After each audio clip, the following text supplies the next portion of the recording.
Gentlemen, boys and girls, good morning and welcome to the 2026 National Heroes Day celebrations. My name is Gloria McField Nixon, and I have the honor of serving as your Master of Ceremonies for today's proceedings. This year, we gather to recognize and celebrate the icons of physical infrastructure within the Cayman Islands. Our program is being broadcast live on Radio Cayman and is also airing simultaneously on CIG TV and the Cayman Islands Government YouTube channel, allowing for the wider community to join in the honoring of these outstanding individuals and their contributions to our islands. Okay. Ladies and gentlemen, I am pleased to announce the arrival of the platform party. Ms. Tanisha Barnes, head of the Culture and Heritage Unit. Ms. Teresa Echeniki, Chief Officer for the Ministry of Youth, Sports, Culture, and Heritage. Acting Cabinet Secretary, Mr. Jason Webster.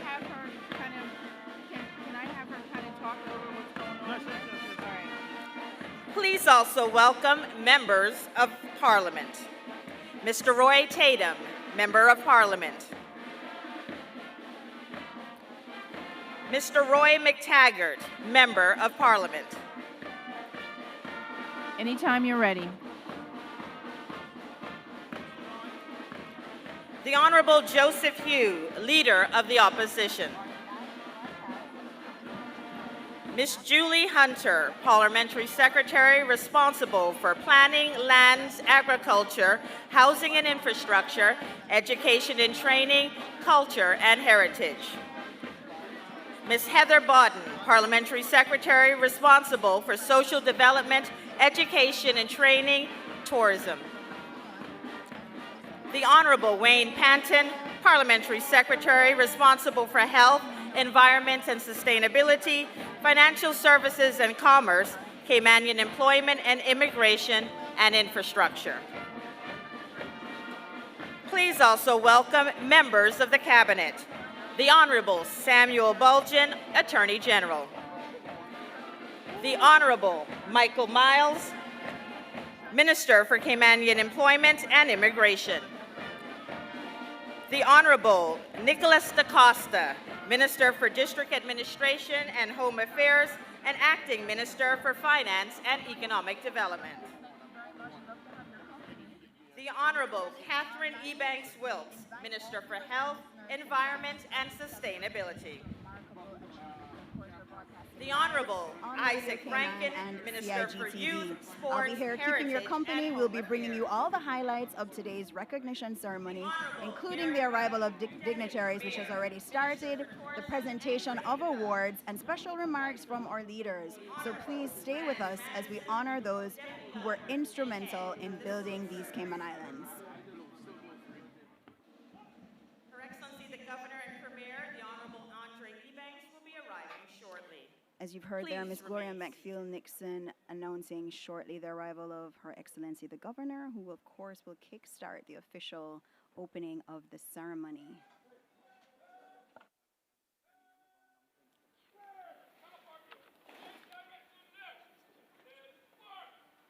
Miss Anita, do you want me to keep speaking? Hi, Miss Anita, are you hearing me? Oops, sorry.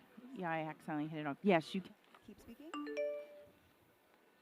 Idea of what's going on. Yeah. Okay.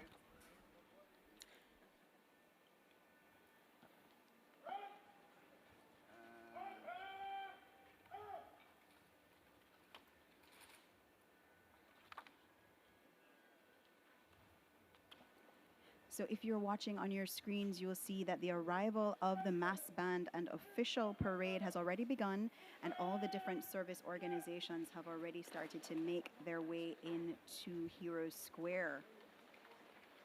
Of course, all these different organizations would have been rehearsing for a long time to make sure that the execution and precision that you're seeing now would be seamless. We've got members of the Royal Cayman Islands Police Service, the Cayman Islands Coast Guard, the Cayman Islands Regiment, the Cayman Islands Fire Service, His Majesty's Prison Service, the Girls Brigade, the Scouts and Cub Scouts, and of course the Cadet Corps. And it's a mixture, as you can see, of the men and women of our islands and boys and girls. So refreshing to see the young persons involved in these events.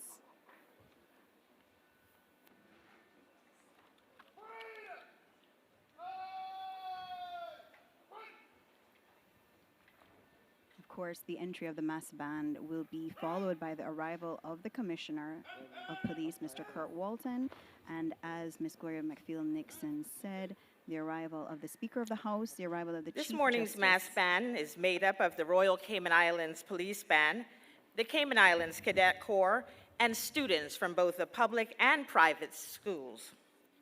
The official parade today is made up of representatives from the mass band and also includes detachments of the Royal Cayman Islands Police Service, the Cayman Islands Coast Guard, the Cayman Islands Regiment, the Cayman Islands Fire Service, His Majesty's Prison Service, the Girls Brigade, the Scouts and Cub Scouts, and the Cadet Corps.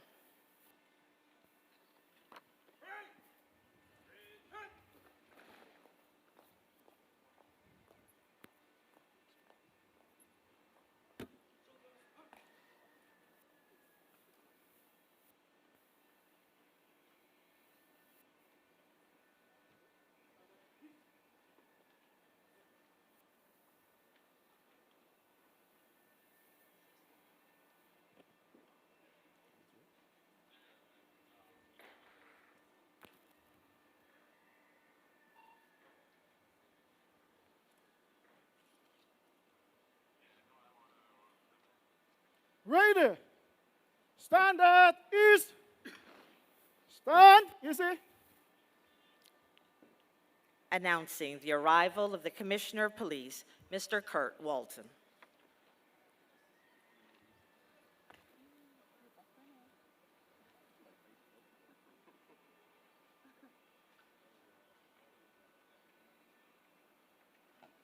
You're watching the 2026 National Heroes Day National Recognition Award Ceremony live from Heroes Square. And of course, now we're witnessing the arrival of the Commissioner of Police, Mr. Kurt Walton.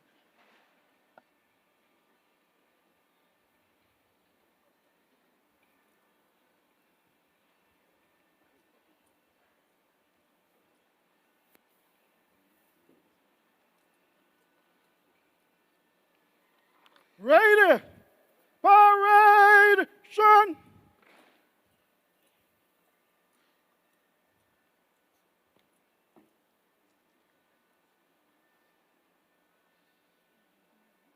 Morning, sir. All contingents are formed up. All is in order. Ready to go. Thank you, sir.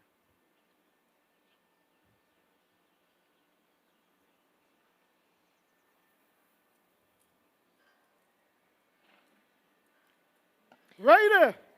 Stand at ease. Stand easy. Following the arrival For of those the Commissioner able, of Police, please stand for the arrival of the Speaker of the House, the Honorable Ezard Miller.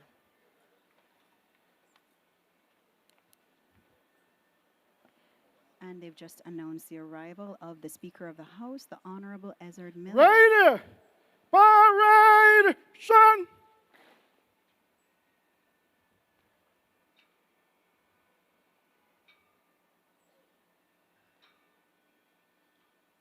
As you can see on your screens, the Honorable Ezard Miller, Speaker of the House, has now made his appearance and will be making his way to the platform. So now we just have the arrival of the Chief Justice, the Honorable Margaret Ramsey Hale, and of course the arrival of the Premier and Her Excellency, the Governor, Mrs. Jane Owen.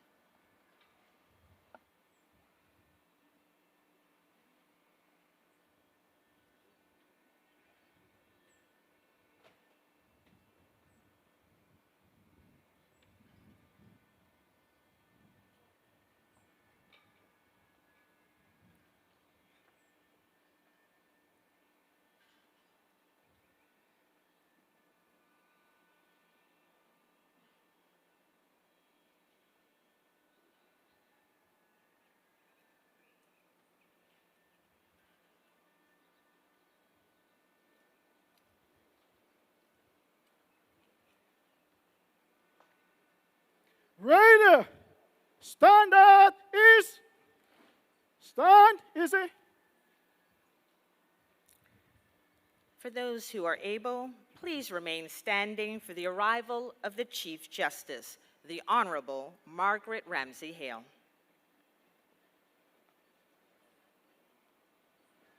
Right. Parade. Shun. Of course, with the arrival of the Chief Justice, the Honorable Margaret Ramsey Hale, now we await the arrival of the Premier, the Honorable Andrea Ebanks, and Her Excellency, the Governor, Mrs. Jane Owen. This, of course, will be followed by the Speaker's proclamation to formally open National Heroes Day. Right. Stand at ease. Stand easy.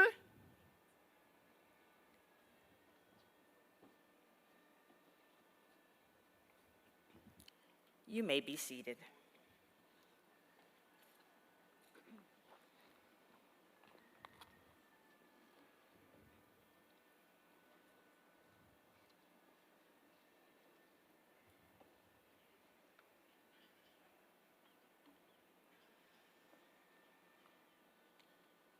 As we await the arrival of the Premier and Her Excellency, the Governor, it's important to note that when the Governor arrives, it will include the performance of a royal salute and, of course, the Governor's inspection. So that's something to look forward to as the Governor arrives and she makes her way around Heroes Square, acknowledging all the different service organizations that are a part of the parade.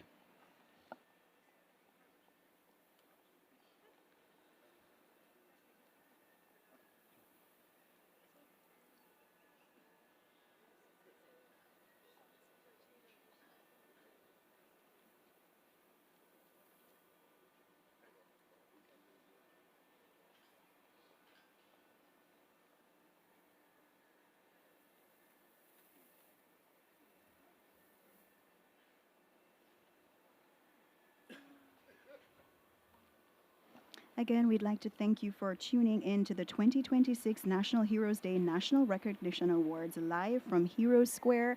Thank you for joining us to witness this lovely historical moment. And if you're at home, we encourage you to stay tuned and to listen and make your preparations so that if you weren't able to be a part of today's proceedings, this morning's proceedings rather, you'll be able to come out a little later in the afternoon for the cultural portion of today.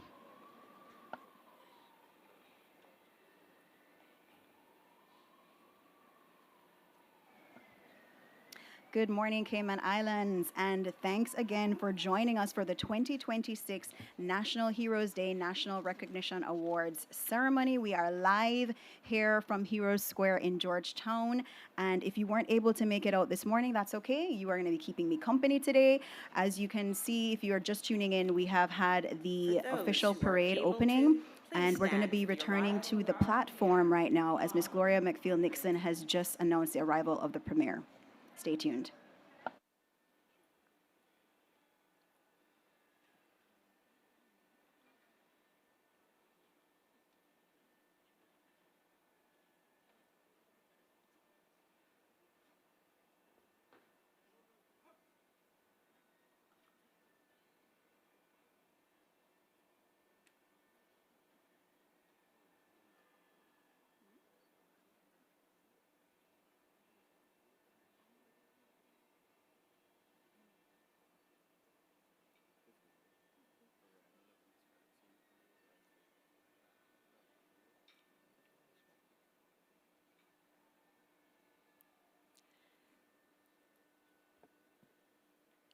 Announcing the arrival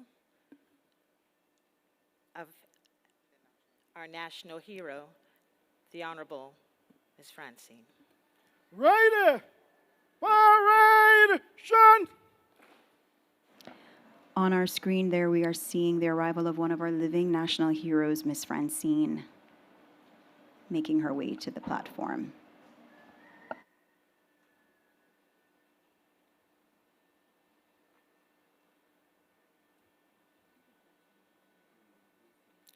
Our national hero is escorted today by the acting cabinet secretary, her family, and the commissioner of police.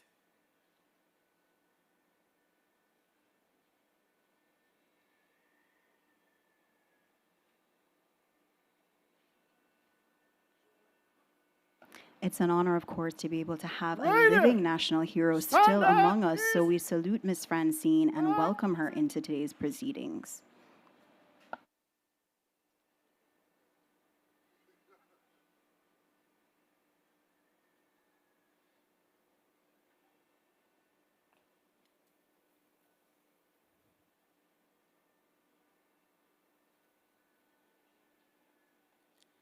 You may be seated.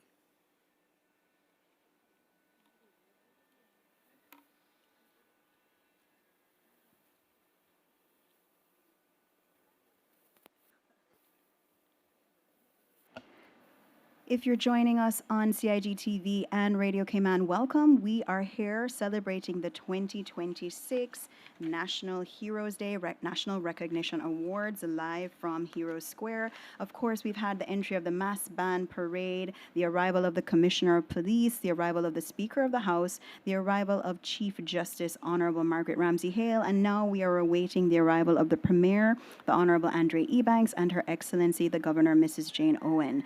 Shortly before, we also saw the arrival of one of our living national heroes, which is truly an honor and a privilege for her to be able to join us today.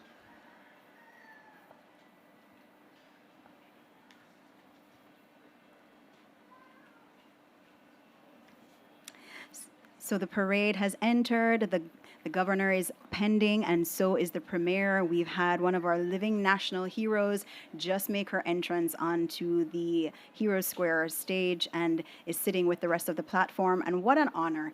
We do not have a lot of living national heroes, so it was such a joy to see her walking up to the stage with her family. And of course, that's what we're here to do. We're here to recognize those in our community who have made such significant contributions to building these islands. If you couldn't make it out today, no worries. We are here. It's a lovely day. No rain this year. Lots of nice wind to keep everyone cool. We encourage you to stay tuned for all the updates. We'll be keeping you abreast of the event as it proceeds. And of course, we encourage you to get all the little things you have done, all the rest that you need, so that you can be out here this afternoon for the cultural part of today's celebrations, where there will be food, there'll be festivities, and of course, a drone and firework display.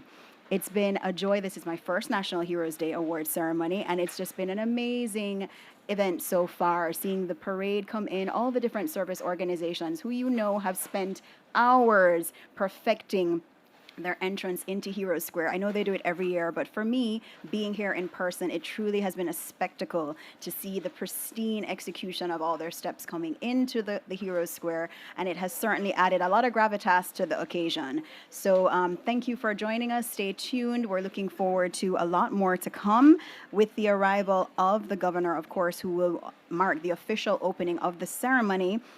She will be giving a royal salute, and then of course there'll be an inspection.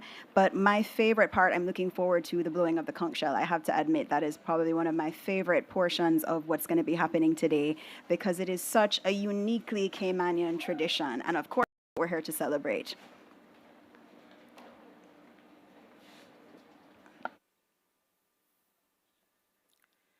For those who are able to, please stand for the arrival of our Premier, the Honorable Andre Ebanks. Miss Gloria McFeel Nixon announcing the arrival of the Honorable Premier Andre Ebanks.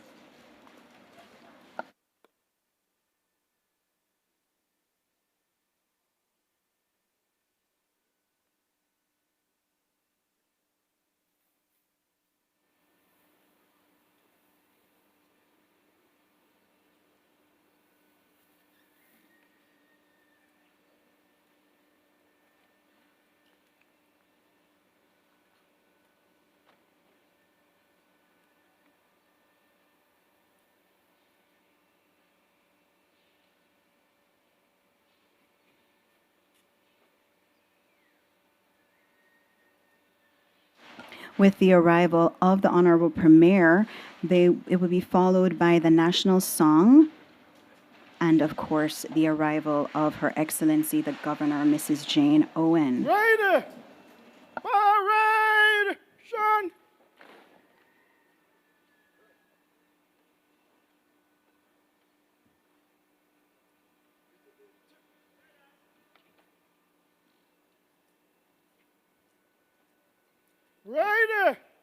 Shoulder, arms.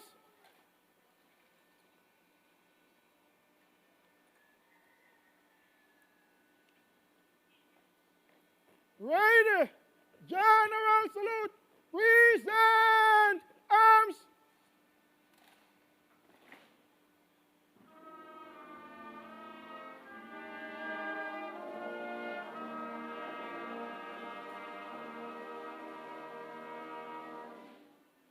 Shoulder, arms. Order, arms.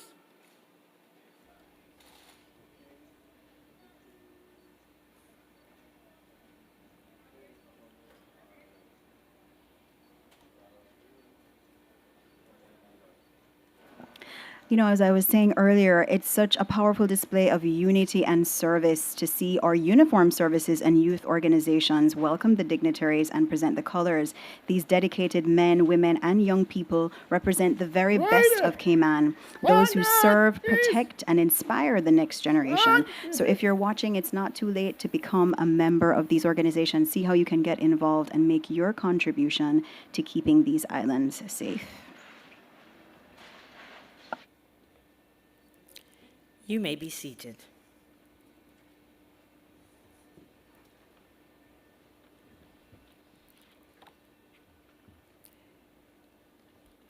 For those who are able to stand, please stand for the arrival of Her Excellency the Governor, Mrs. Jane Owen. And please remain standing. On your screens, you'll now see that the governor has arrived, and the stage is set for this historic moment in the 2026 National Recognition Awards, with the arrival of all the dignitaries.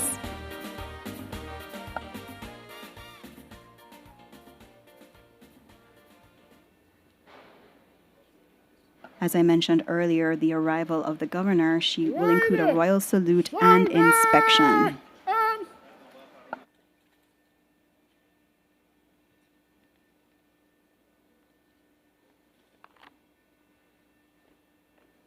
Rider, royal salute, present, arms.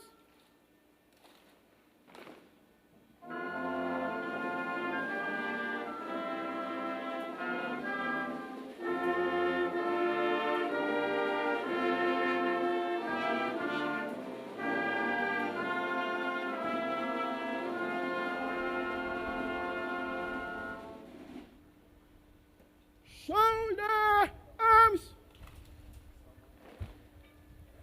Order, arms.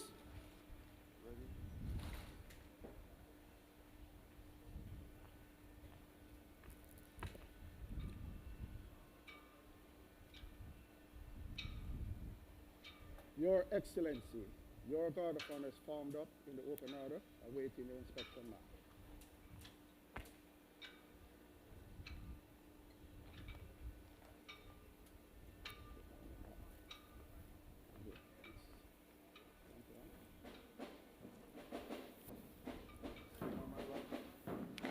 After the inspection, Her Excellency the Governor, of course, will make her way to the stage where she will present the proclamation to the Speaker of the House, the Honorable Ezard Miller, to formally open National Heroes Day.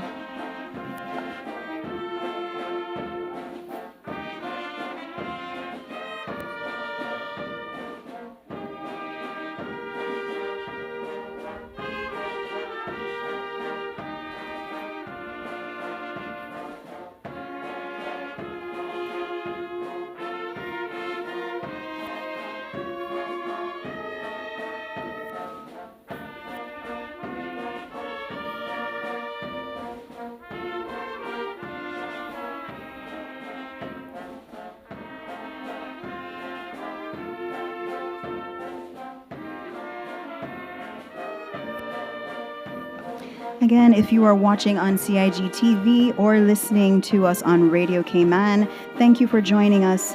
You are taking part in the 2026 National Heroes Day National Recognition Awards live from Heroes Square. Thank you for keeping my company, and we will be with you to give updates as the event unfolds. Stay tuned.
as the governor makes her way around Hero Square with her inspection. Can you imagine being a member of one of those service organizations? It must be such a joy to say you've interacted with the governor. And of course, she's giving all those friendly smiles and greeting members of the different organizations.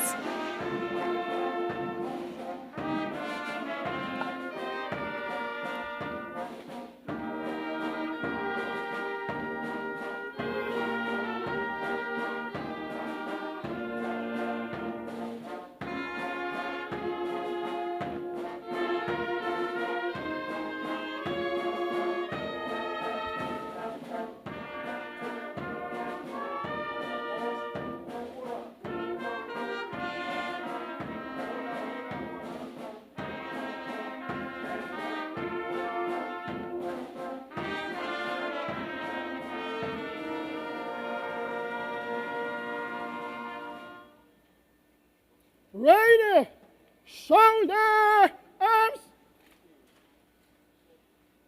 Royal salute, present, arms.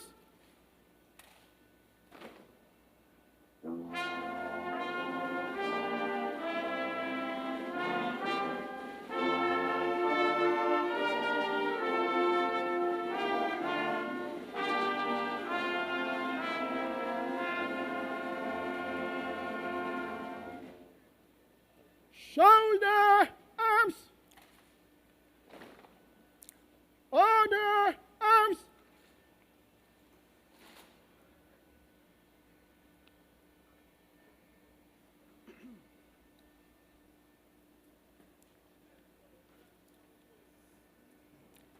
Her Excellency the Governor will now make her way to the stage, where she will present the proclamation to the Speaker of the House, the Honorable Ezard Miller. The Honorable Speaker will then issue the proclamation to formally open National Heroes Day. For those who are able, please remain standing. Ready, stand at ease.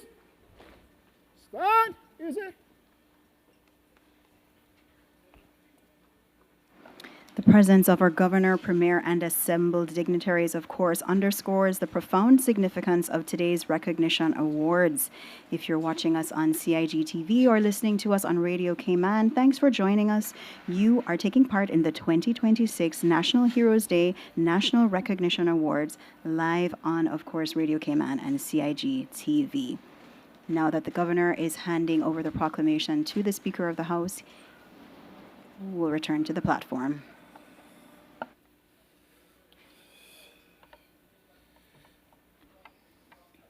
Hear ye, hear ye, hear ye, all citizens, residents, and visitors to these Cayman Islands. Whereas on the 27th of January 2003, in the year of our quincentennial celebrations, this plot upon which you are presently met was proclaimed as Heroes Square, a sacred place of honor and esteem, dedicated to the endeavors, services, contributions, and achievements of the Caymanian people.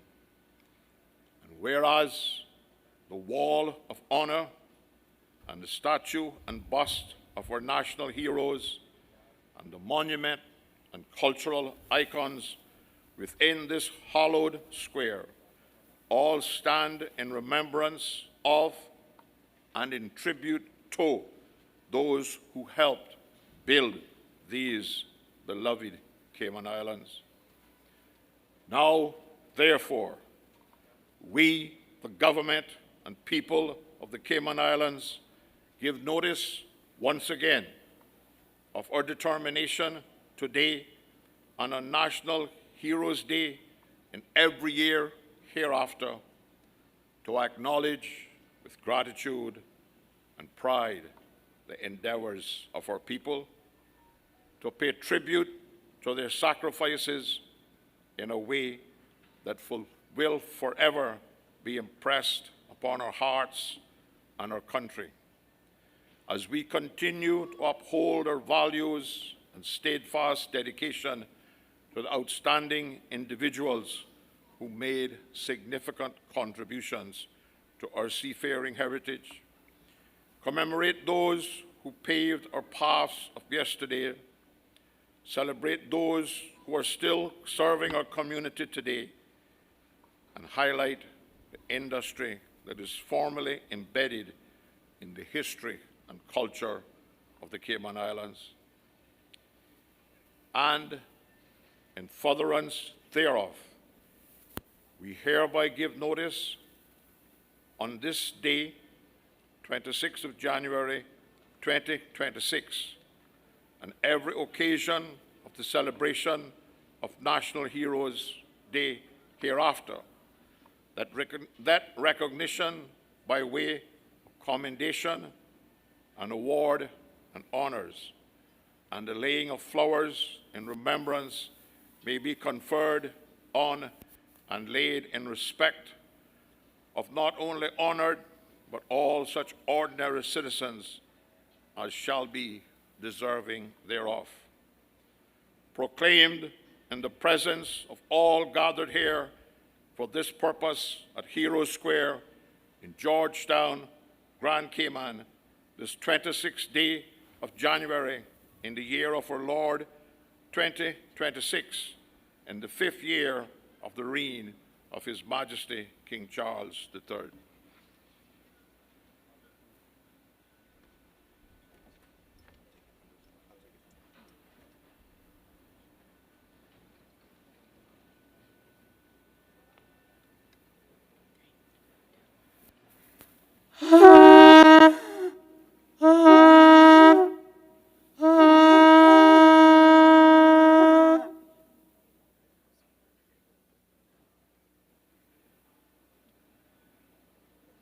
We've just had it, my favorite part of today's ceremony, the conch blowing. And Miss Gloria McFeel-Nixon makes her way to the Thank stage you, to Honorable explain this Speaker tradition. Ezra Miller, Mr. Deal Ebanks, and Miss Ariane Ebanks. The tradition of blowing the conch shell in the Cayman Islands is rooted in ages past, with the pink queen conch being the shell of choice for this cherished custom.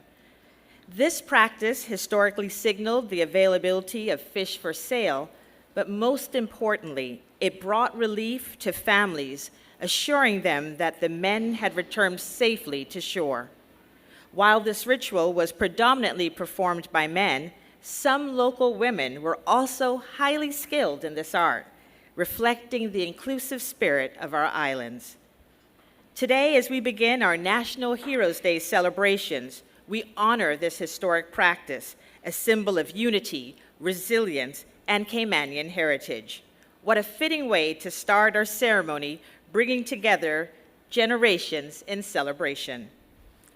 Next, we witness a procession of school children proudly waving the Cayman Islands flag, showcasing their national pride. Today, approximately 200 children from preschools, primary schools, and high schools across the Cayman Islands will participate.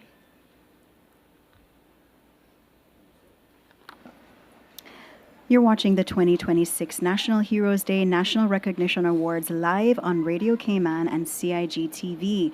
If you're watching on the screen right now, you will see the procession of over 200 school children, both from private and public schools here in the Cayman Islands. And if you were listening earlier, you would have heard the tradition of blowing the conch shell, and that explained so beautifully by Miss Gloria McFeel-Nixon. It is my favorite part of today's ceremony because I think it highlights a uniquely Caymanian tradition, which is, where else will we find that in the world? I think that's one of the things that today solemnifies is the traditions of our forebearers. And I learned so much from Miss Gloria McFeel-Nixon's speech about the history of the conch shell being blown. So we know for instance, that it's the pink queen conch that is the shell of choice. Now, before today, I would not have known that there's a pink queen conch, but thanks, Miss Gloria McFeel-Nixon, now I do. And so for those of you wondering, that is the conch that was being blown earlier. And of course, it historically signaled, as she said, the availability of fish for sale, but of course today being used as part of the official opening of today's ceremony. So as the kids make their way around Hero Square, lots of bright smiles, of course, holding the Caymanian flag.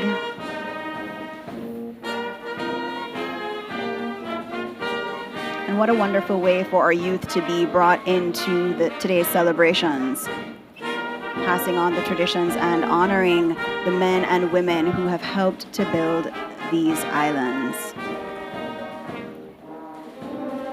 So we've seen some students from John Gray High School, from all the varying primary schools as well, accompanied by their teachers. And as cliche as it sounds, of course, it is true. The youth are our future. And so we can just imagine in years to come how many of these young boys and girls will themselves become national recognition awardees.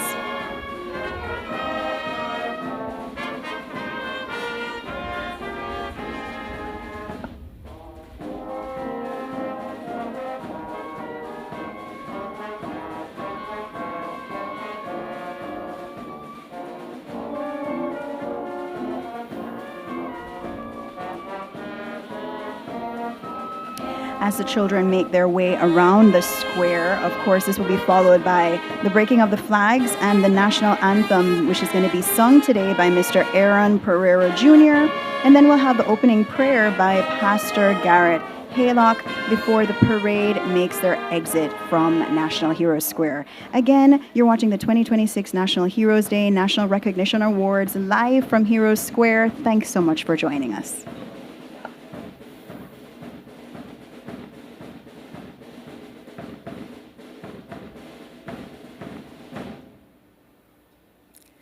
Please give them all a round of applause. We hope this involvement in our most significant national event will increase our children's civic pride and patriotism for our beloved Cayman Islands. I now invite those who are able to please remain standing at attention for the breaking of the Union flag and Cayman flag, followed by the national anthem, God Save the King, sung by Mr. Aaron Pereira, Jr.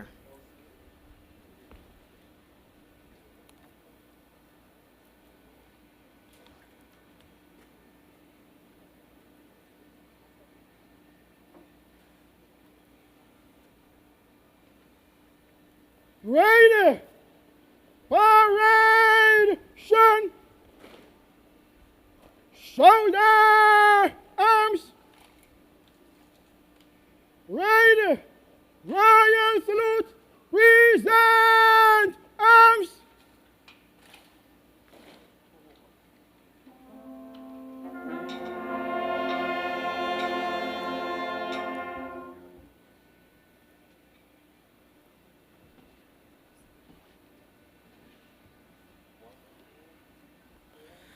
God save our gracious King. God save our gracious King. Long live our noble King. God save the King. Send him victorious,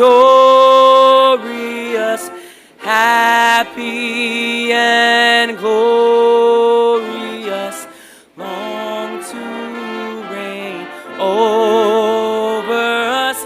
God save the King. Shoulder! Arms! Order! Arms! Ready! Stand at ease! Stand easy! The national anthem, of course, beautifully sung by Mr. Pereira Jr. For those who are able, please remain standing as Pastor Garrett Haylock prays for our island. Ready! Paration! Ready! With heads bowed! Stand at ease!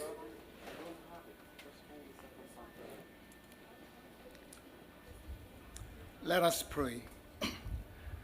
Our most loving Heavenly Father, as we pause to give you, the King of all glory, respect and honor. We thank you for these wonderful Cayman Islands. We thank you for the beautiful demonstrations that we've already had in remembrance of these beautiful islands. As we approach your throne today, we give you thanks for His Majesty, King Charles III. May you bless him with long life and good health, that he might reign over us in justice. We thank you, Father, for the governor, our Cayman Islands. We thank you for her, and we pray, Lord, that you'll give her wisdom to govern in fairness these wonderful islands. We also bring our beloved Premier. We thank you for him. We thank you for what you have done for him and what, with your help, he's doing for this island, these islands. We pray in a very special way for all members of Parliament. Whatever position they hold, we pray for wisdom, knowledge, and understanding, realizing, Lord, that if they will acknowledge you in all of their ways, you will lead and you will guide us in all truth. Bless now in a very special way, Lord, the organizers of this event, and especially those that would be the recipients today of the awards that would be rendered. Bless us all together. The scripture tells us we must rejoice with those that rejoice. Today, there is a time to rejoice as we witness those that are counted worthy to receive these events, these awards today throughout this event. Bless now, Father. Take over. Run this event to your glory and your praise, and we will step back into the shadows and give you all the glory. In Jesus' name, amen. Righty. Stand easy.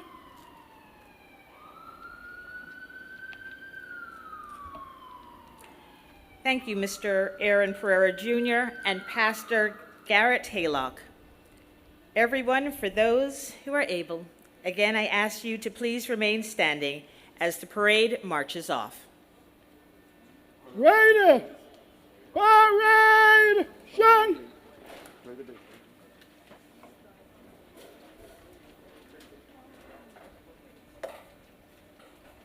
The invocation having been given by Pastor Garrett Haylock, will now witness the parade marching off and making their exit from National Heroes Square, which will be followed by opening remarks by the Honorable Isaac Rankin, and of course the Premier's address, the Honorable Andre Ebanks. If you're joining us, thank you. You are watching the 2026 National Heroes Day National Recognition Awards, which we, of course, are broadcasting live on Radio Cayman and CIG TV. Of course, a beautiful, sunny, and slightly windy day here in Heroes Square, and we are really grateful for that wind. Righty. Shoulder. Arms. Parade will march off in column of route. Police contingent leading. Move to the right in files. Right. Turn.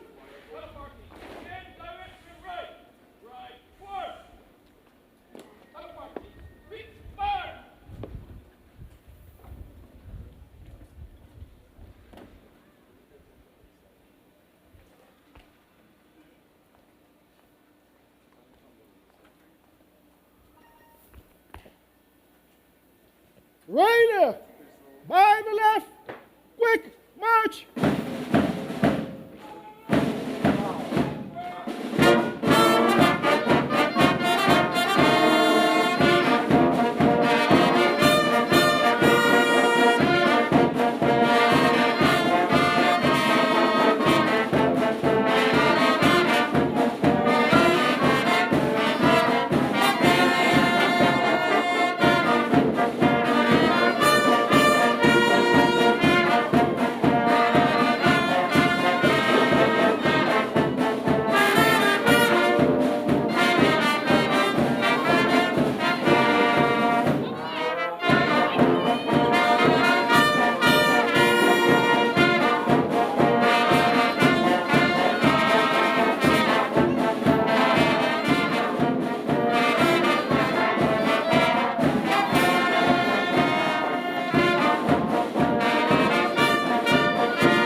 thank you for joining us for the 2026 National Heroes Day National Recognition Awards live here on Radio Cayman and CIG TV. We are now witnessing the exit of the official band, the parade, which includes, of course, members of the Royal Cayman Islands Police Service, the Cayman Islands Coast Guard, the Cayman Islands Regiment, the Cayman Islands Fire Service, His Majesty's Prison Service, the Girls Brigade, the Scouts and Cub Scouts, and of course, the Cadet Corps.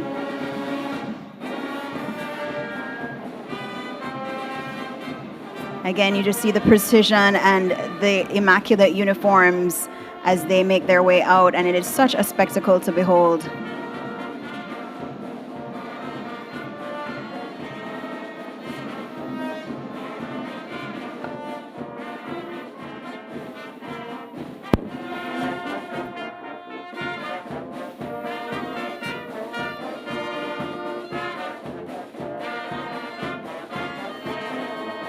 Coming up, we'll of course have the opening remarks by the Honorable Isaac Rankin, followed by the Honorable Premier's address, and of course a poetry reading by Mrs. Christine Wells. Lots of exciting things happening here at Heroes Square for the 2026 National Heroes Day National Recognition Awards. Thanks for joining us.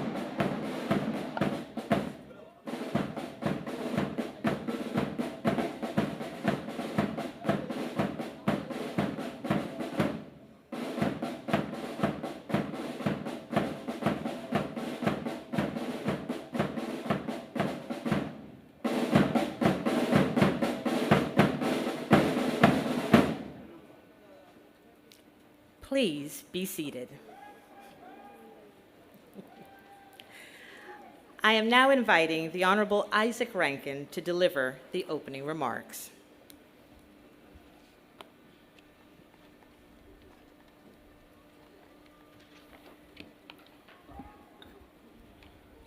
Good morning, everyone.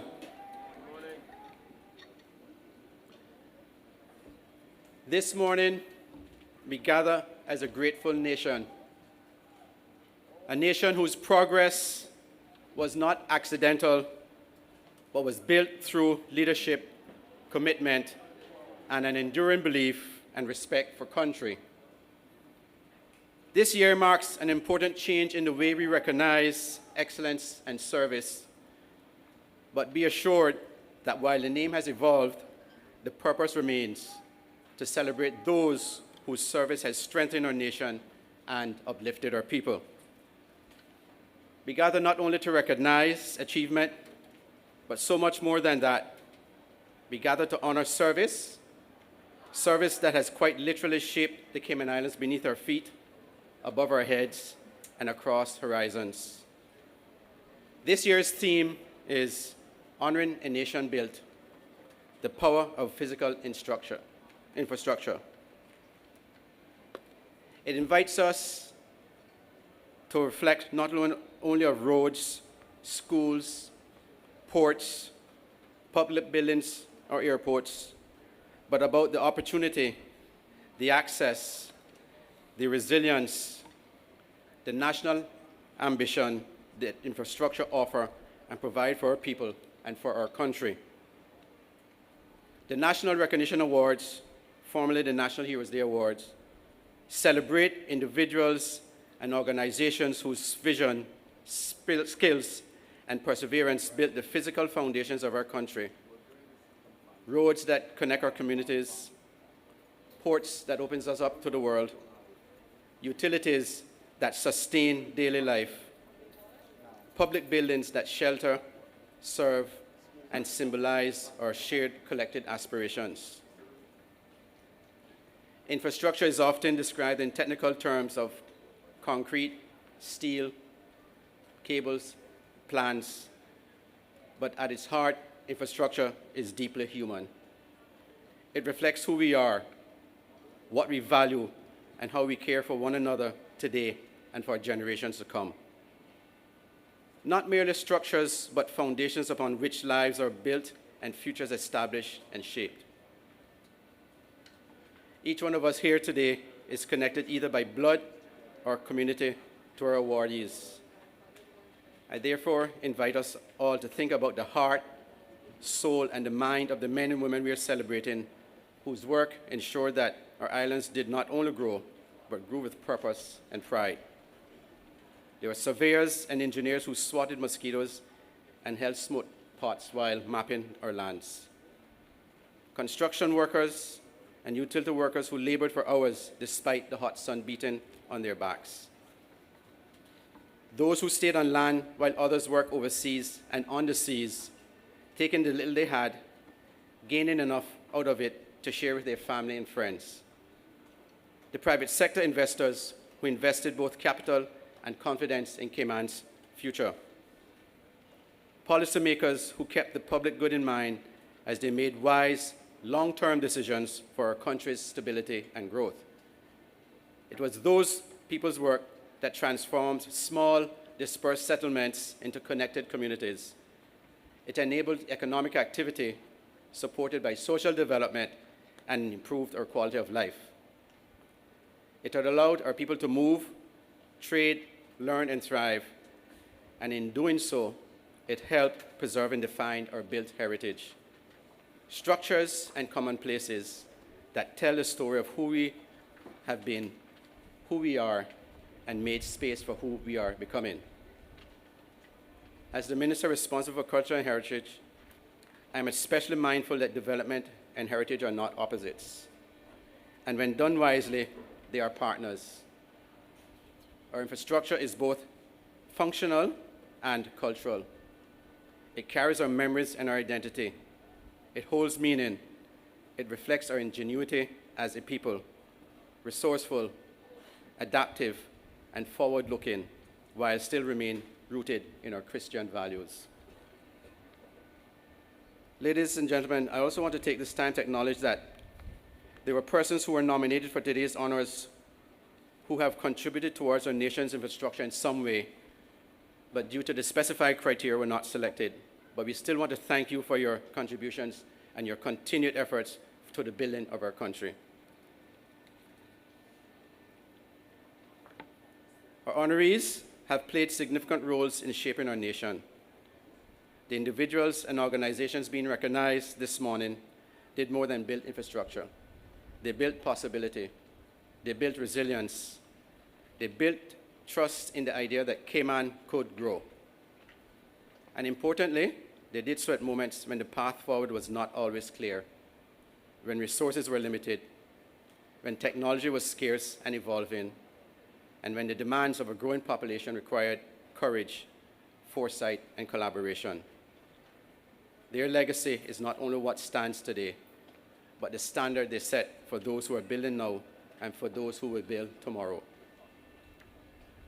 Today, we honor lasting transformative impacts that measured not only in scale, but in service, not only in economic return, but in social benefits, not only in physical structures, but in the lives improved because those structures exist.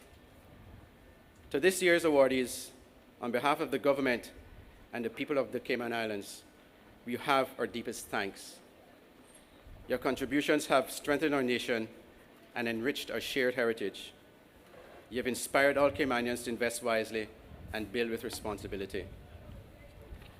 You are guided by faith, and now, as we look around and see the fruits of your labors, faith has indeed become sight. May this celebration remind us all that building a country is not the work of a moment, but many lifetimes, many minds, many hands, and in particular, love of God, country, and each other. And I want to take this time, ladies and gentlemen, to thank the National Recognition Awards Committee for their hard work in going through and selecting our honorees this morning. I want to thank the Ministries of the Youth, Sports, Culture, and Heritage staff. And I also want to thank the Protocol Office for their hard work in ensuring that we have a Heroes Day today. Thank you, and may God bless you all, and may God continue to bless these, our beloved Cayman Islands we call home.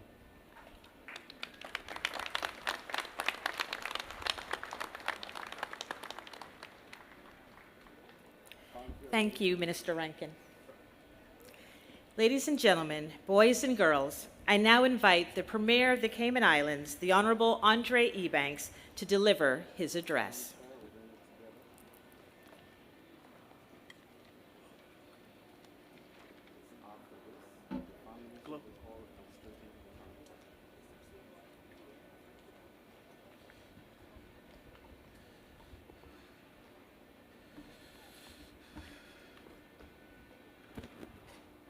Good morning, Cayman! Is it Heroes Day or not? Good morning, Cayman! Happy National Heroes Day 2026. And boy, do you all look gorgeous as far as I can see under that tent. I see some handsome gents. I see some gorgeous ladies and some beautiful boys and girls. And not to mention, the platform party looks gorgeous too.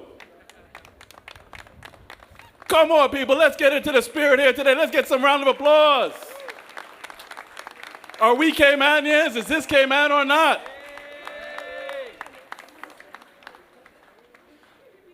Now, after all that hoopla, I have a confession to make. Pastor Gary, they say confession is good for the soul. Is that correct? That's correct. I got to tell you that when I was younger, I didn't put much value into Heroes Day. It looked, as a young person, long, hot, grandstanding by politicians, a line of work I knew I'd never be in. And I thought, it's just a beautiful day. The best thing that they could have done is to give us another day of a holiday so soon after Christmas. But I was wrong. I confess. Because when you get older, when you get more experienced, when you get wiser, and importantly, when you develop a closer relationship with God, you realize that these days are important. And there are reminders all around us. I'll just give you the latest one for me. In my most recent set of official travel, few countries, and not few, several countries around the world that you go to have various requirements to get in from a health standpoint, various checks and records that they want you to have.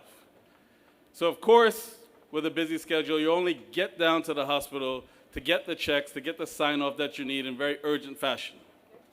And the nurse there, I didn't tell her I was going to tell this story, so I'll leave her nameless, but many of you will know exactly which nurse this is at HSA, told me, "You're lucky, because it wasn't all that long ago where we didn't have digitized records. And it would have taken ages for us to verify all of this for you to get on the plane in 2 days. But it was the vision of one minister who kept pushing and pushing until we got the digital infrastructure that we needed." Now, one day, maybe the theme of digital infrastructure will emerge. That's a story for another day in that minister.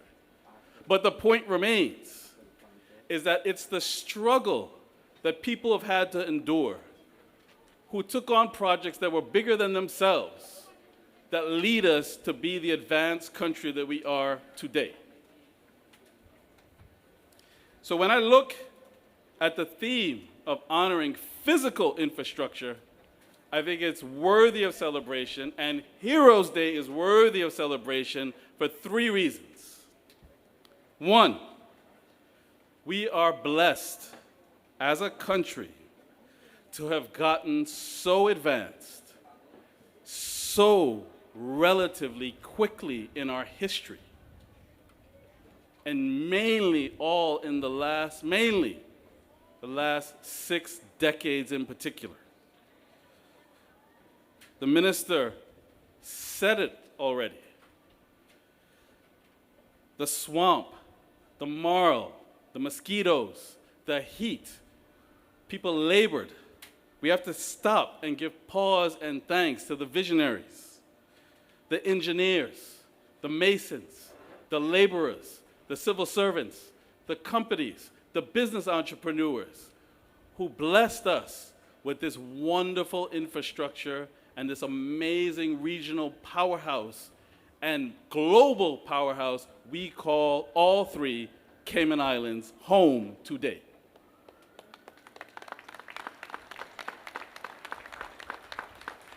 That took us literally from the land that time forgot to being on the world stage today.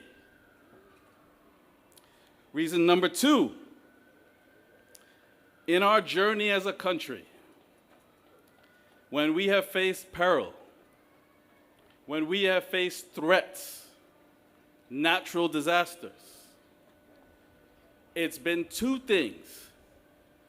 That blessing from the God above, coupled with our ingenuity and knowing when to unify as a country, that has led the day to victory every time.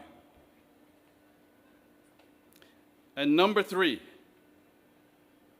we are blessed that the individuals that we celebrate are not abstract figures in a textbook that might be in a town that's 12 hours drive away that you have never seen in your life. These are people who are our family. Fathers, mothers, foreparents, sisters, brothers, aunts, uncles, communities. So you can look out and touch and know that person and can witness what they did to make your life today better. And that those around you, as the minister said, who are our age and younger, we continue these days so that you will get your day too for what we bear witness to. So I will, as some of you know, I sometimes quote past world leaders, and I'll quote something from former President Abraham Lincoln, United States, during the Civil War. In the midst of the Civil War, a delegation of Methodist clergy met with President Lincoln at the White House. They assured President Lincoln that the Union cause would prevail because God was on the Union's side. Lincoln's reply was, folks, it is not a question of whether or not God is on our side. It is a question of whether we are on God's side. Let me say that one more time. Folks, it is not a question of whether God is on our side. The question is whether we are on God's side. And before anybody says, Premier is getting preachy, it is very difficult to divorce the two, to divorce living under God's good grace and the blessings that are bestowed on our people to have the skills and the energy they do to carry out the works. So we have to honor both, in my humble opinion, I submit to you, at the same time. So if we as a country who are not facing the level of division that would have been around in a civil war, it's incumbent upon us to carry days like this forward. It is incumbent upon us to take the country forward with God, with unity, and keeping our people first place, not just for ourselves, but for our children and their children. So I say to you all, God bless you all. Happy 2026 National Heroes Day.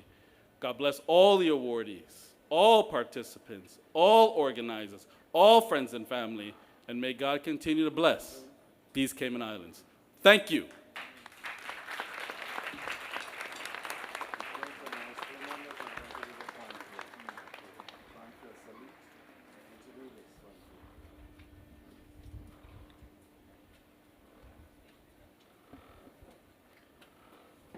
Turning now, ladies and gentlemen, to the next agenda item,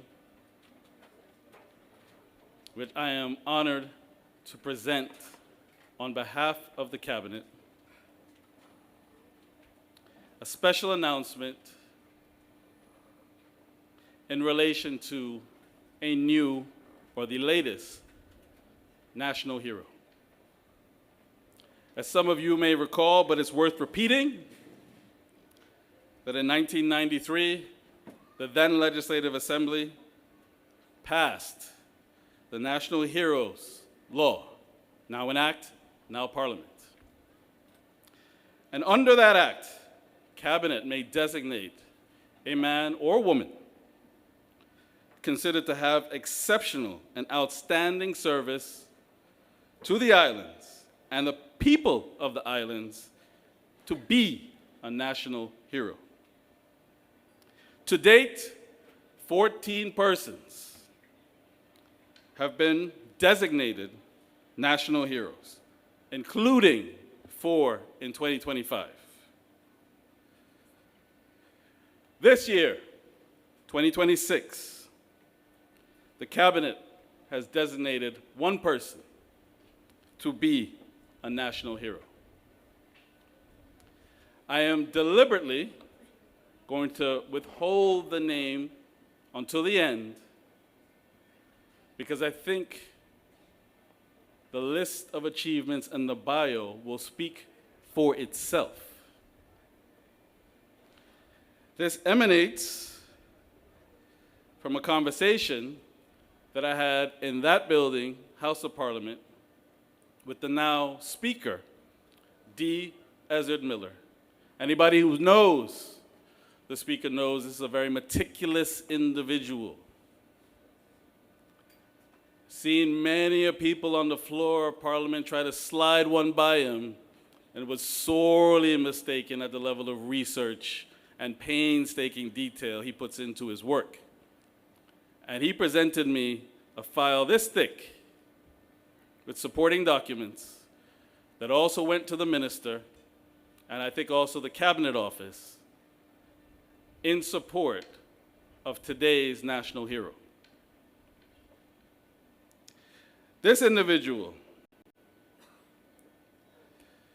from their working age, at 18, joined Barclays Bank and worked for 12 years, rising to the position of branch manager. This individual was first elected to the Legislative Assembly in 1965. And immediately after being sworn in as a member, was chosen for a leadership position on the advisory committee of the then administrator. In 1966, this individual played a key role in the development of the passage of the Companies Law, the Banks and Trust Companies Law, the Confidential Relationship Preservation Law. These pieces of legislation founded the orderly development of the financial services industry that exists here and thrives here today. Additionally, this individual was involved in the introduction of the Caymanian Protection Law, which has now reemerged. The business license law, the local companies control law, which provided necessary protections to Caymanians. This person was intimately involved in the introduction of Cayman currency and advocated strenuously to ensure that our dollar was valued more than the US dollar, even though there were many others around who argued the other way for parity. In 1972, this individual led the development of a new constitution, which saw the introduction of a new executive council and which served the Cayman Islands till 2009, when we introduced a new constitution. In the election year, where I won't say who, was returned and given responsibility on the newly established then Executive Council, was also given responsibility outside of financial services to education, health, and welfare. And in that time, this individual was instrumental to the building of a new government administration building, new courts building, new legislative building, new port in Georgetown, 6 new primary schools, improvements at the airport on the runway, and road work from West Bay to Bordentown. The individual was also involved in the introduction of the public health law, health services law, health practice law, and remodeling hospitals, remodeling the old hospital, and the establishment of Lighthouse School, Radio Cayman, and Cayman Airways. Later in life, there were numerous other contributions. The first president of the Chamber of Commerce, instrumental in the formation of Cayman National Bank, served as a director of Citgo, served as the chair of the board of Leopard Investments, and served as the chair of the Cayman Islands Festival of Arts. There's clearly a legacy of public service and private service for which we should all be proud of, and laid the foundation for many of us today. Without some of those early laws, a number of us who've had the blessing to serve as financial services minister, as education minister, as health minister, may not have had the body of work to continue without individuals like this. So, without any further delay, I am pleased to call to the stage the family of none other than Mr. Benson, Obadiah Ebanks, OBE, born 18 February 1935, dearly departed on the 29th of March, 2022.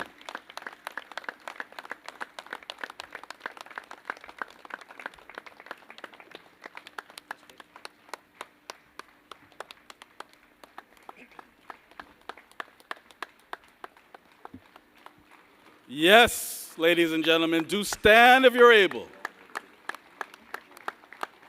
We gave you a good rest break to sit.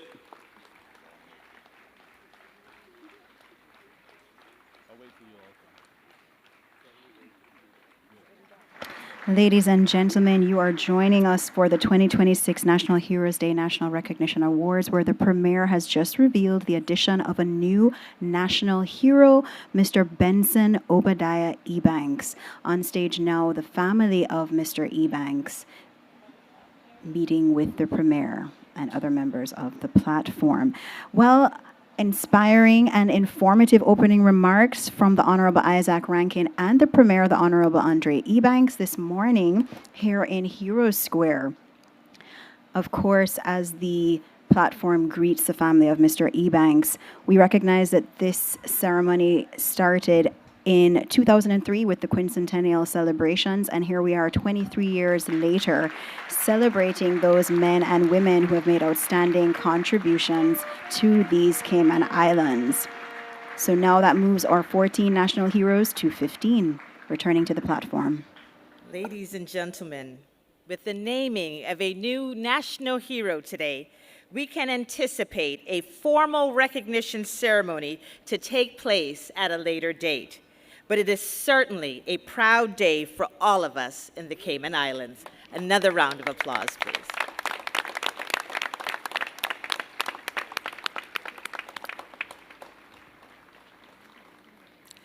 Thank you so very much, Honorable Premier. We will now have a special poem composed by Mrs. Christine Wells.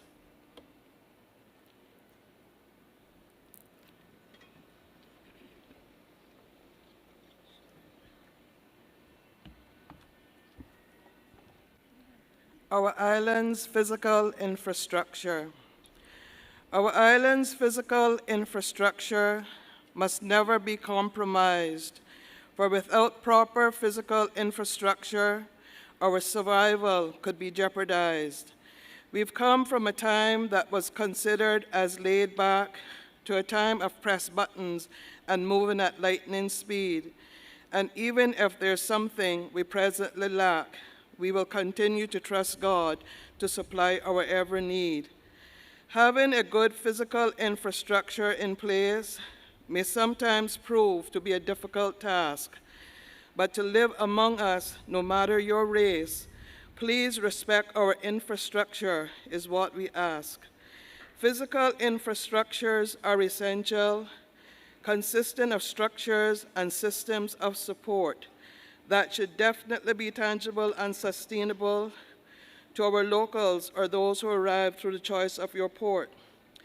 We've transitioned from footpaths and dusty dirt roads to paved highways with up to 6 lanes, also from horses and buggies that carried the loads to gas and electric vehicles nearly going as fast as planes. We have a very active thoroughfare that can prove challenging to traverse through, but no matter the day, week, month, or year, with our resilience, we simply do what we have to do. Air travel have come a very long way from the days seaplanes landed in the North Sound to having as much as 28 flights a day where people from all walks of life can be found. A thatched roof jetty was where you cleared immigration after your seaplane had safely landed in the sea. And nowadays we have a modern airport used for aviation where you are now cleared by members of CBC. Our seaport also continued to transition from offloading cargo on makeshift pontoons and by hand to using cranes that can move from position to position, or truckers move and roll on and off containers as fast as they can. Our water supply, including treatment and distribution, ensures that we have water that is safe and clean.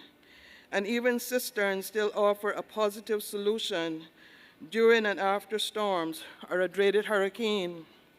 We moved from outdoor toilets or backhouses, as they were called, to bathrooms with up-to-date plumbing and eco-friendly amenities, and modern decor complemented with intricate designs, big and small, that can easily draw you into a state of complete serenity.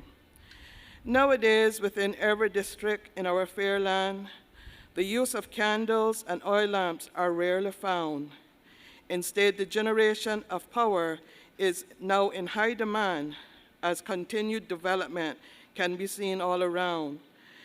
Our physical infrastructure in regards to communication have also come a long way, I'm sure you will agree, with networks and the internet connecting us to every nation to participate in globalization with cables even under the sea.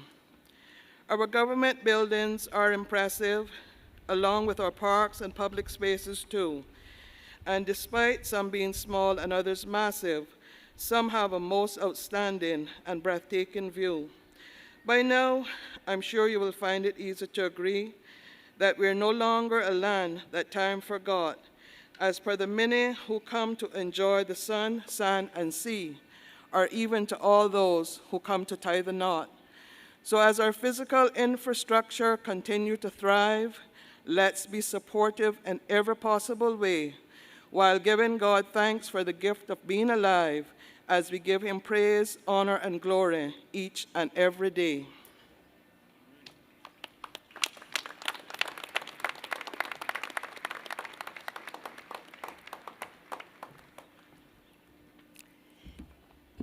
Thank you, Mrs. Wells, for that amazing poetry rendition, reminding us of how far we've come.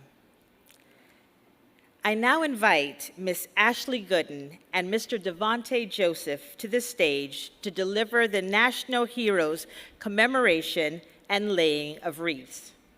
These two exceptional young Caymanians are the CARICOM Youth Ambassadors for the Cayman Islands 2025 to 2027.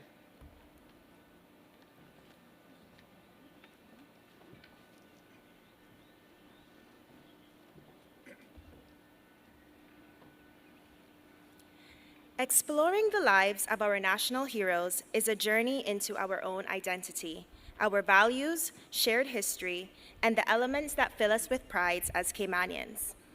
Honoring our heroes is not merely a recognition of their accomplishments, but an affirmation of who we are.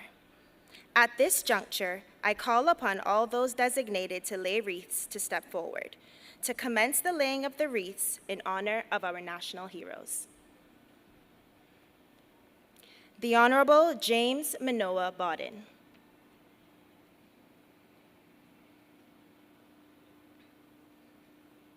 The Honorable Sybil Ione McLaughlin.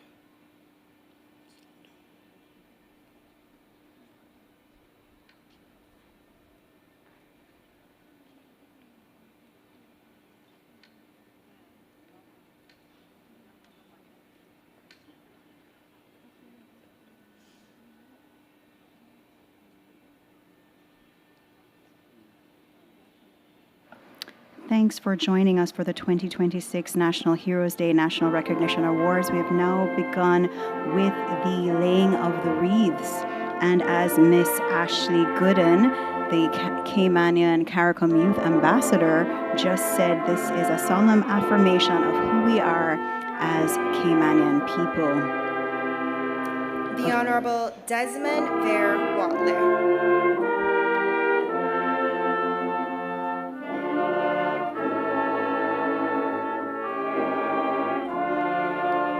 The Honorable Sybil Joyce Hilton.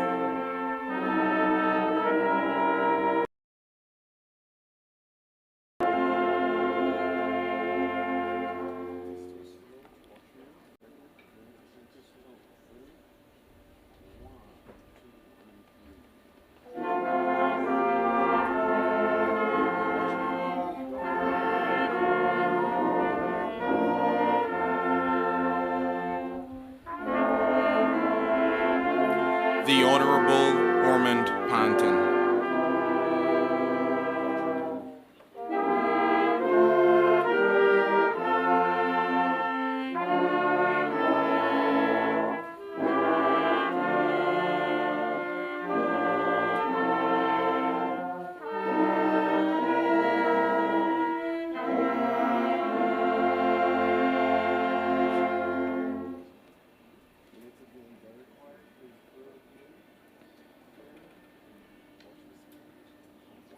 The Honorable William Warren Connolly.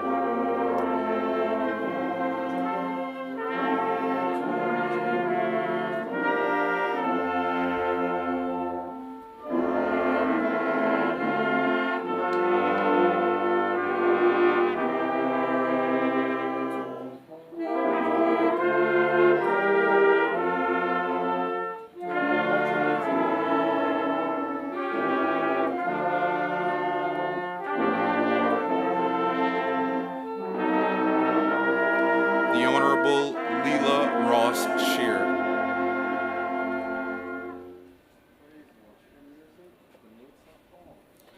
The Honorable Dr. Roy McTaggart.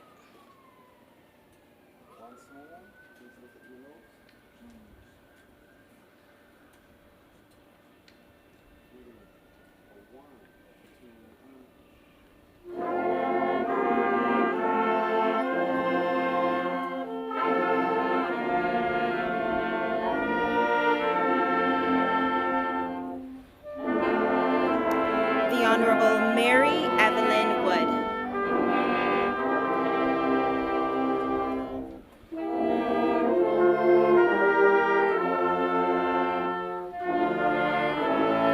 The Honorable Thomas William Barrington.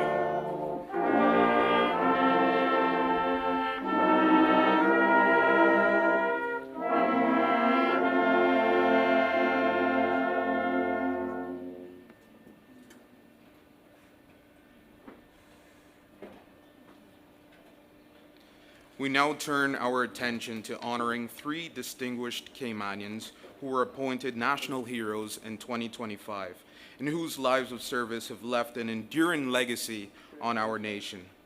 Though they are no longer with us, their contributions continue to shape the Cayman Islands and inspire generations. The Honorable Captain Keith Tibbetts was an exemplary citizen whose life was marked by dedication, integrity, and public service. He represented Cayman Brac and Little Cayman in the Legislative Assembly for 23 years and played a pivotal role in the Cayman Islands' decision to remain a British Crown colony, presenting a petition signed by the overwhelming majority of registered voters from the sister islands. His leadership contributed to the unanimous resolution to remain with the United Kingdom and pursue internal self-government.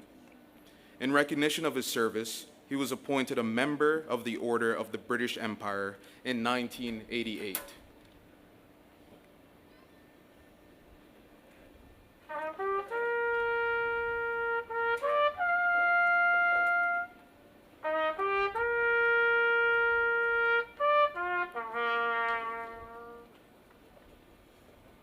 The Honorable Ernest Cradock Ebanks was widely respected for his integrity and unwavering commitment to public service and good governance.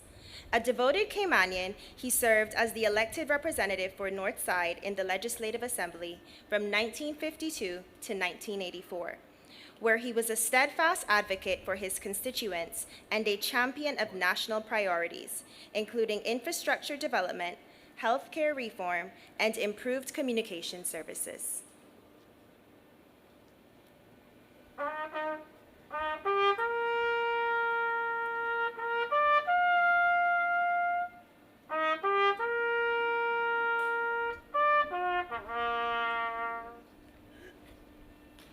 The Honorable Frank Hughes Scotland was an exceptional leader whose service left a lasting impact on the Cayman Islands. He spearheaded the development of a power plant under challenging conditions, improving daily life in Town while promoting electrical safety and establishing essential regulations. A passionate advocate for ham radio communication, he became a vital link during times of crisis, and his lifelong embrace of innovation reflected a deep commitment to service, learning, and community empowerment.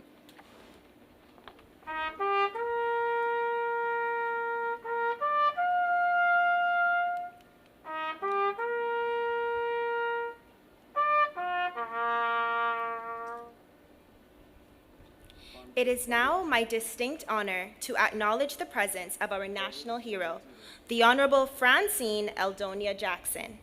We are truly delighted to have the Honorable Jackson with us today as we share in this most auspicious occasion.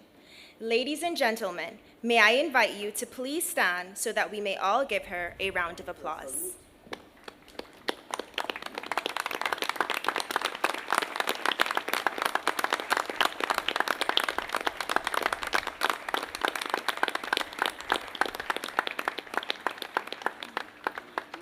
Honorable Premier, at this time, may I kindly invite you to make a special presentation to our national hero, the Honorable Mrs. Francine Jackson.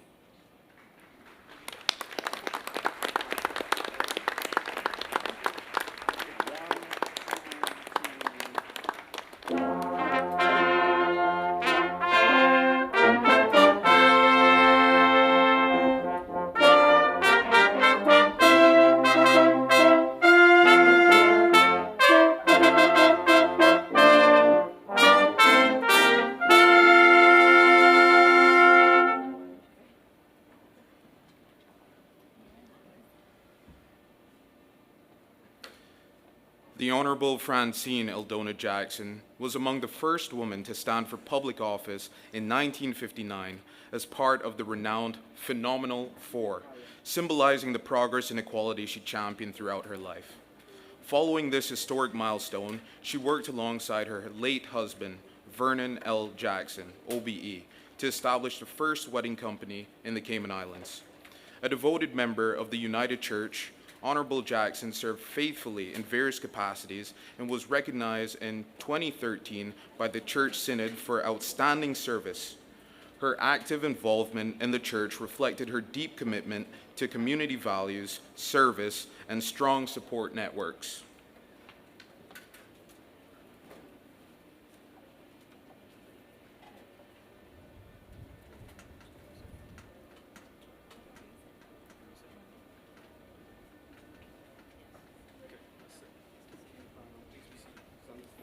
Please be seated.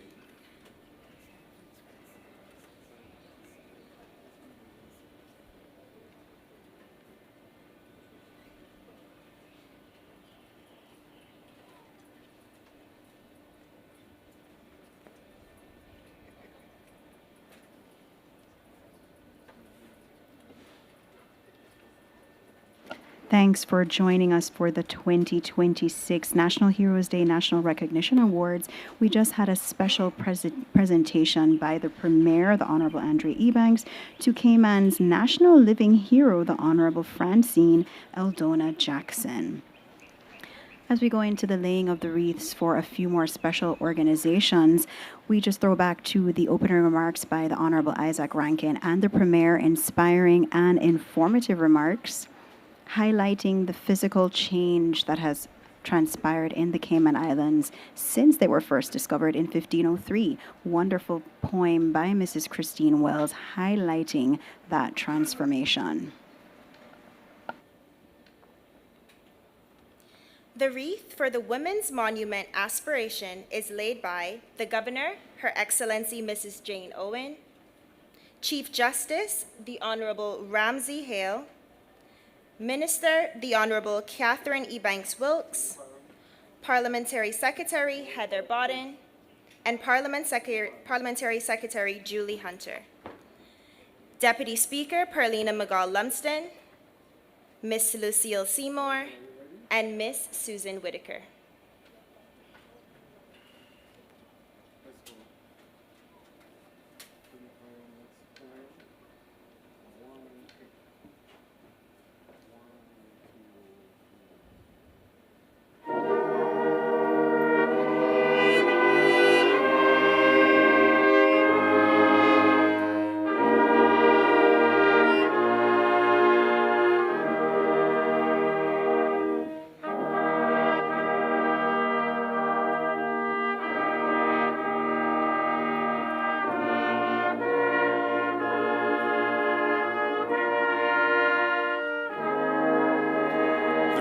Tradition Monument is laid by Miss Danielle Soto in memory of Robert Soto, Miss Aldine Evans and Isabella Hides in memory of Jurgensen, Yogi Bodden, and Arnold Bodden. Miss Melanie Henderson will lay in memory of Cameron and Kanye Brown. Miss Jacqueline Mullings Watler will lay in memory of Nicholas Watler.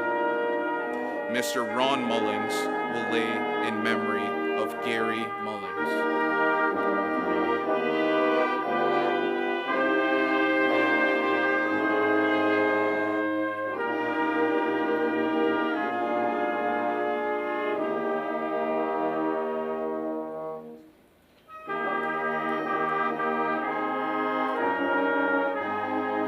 The wreath for the Catboat Monument is laid by Mr. Kenneth Ebanks, Mr. Nell Miller III, Mr. Joseph Jackson, and Mr. Lauren Hugh.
Premier, the Honorable Andre Ebanks.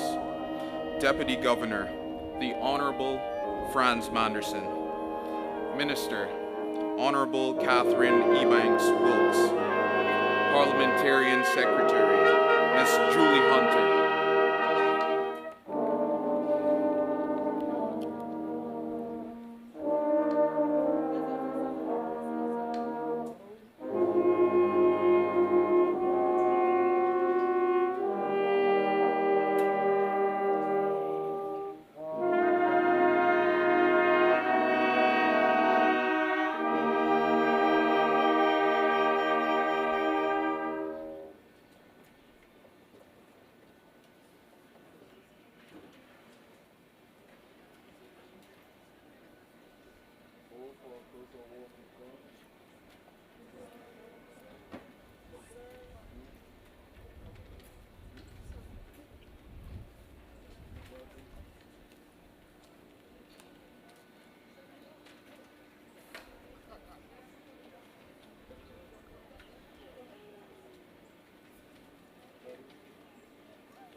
In recognition of Georgetown Nation Builders, the wreath is laid by Deputy Premier, the Honorable Gary Ruddy, Minister, the Honorable Michael Miles, Leader of the Opposition, the Honorable Joey Hugh, Deputy Speaker, Ms. Perlina McGaw-Lumsden, Member of the Opposition, Mr. Roy McTaggart, and Member of the Opposition, Royston Roy Tatum. In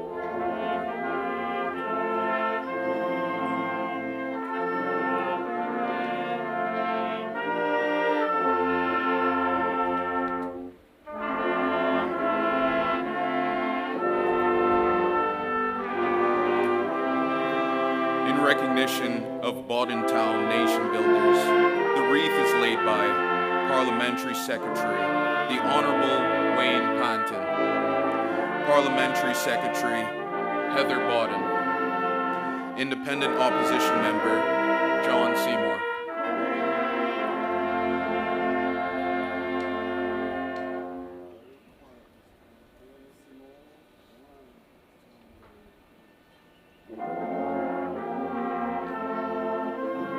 In recognition of our Northside Nation Builders, the wreath is laid by Speaker of the House of Parliament, the Honorable Ezard Miller.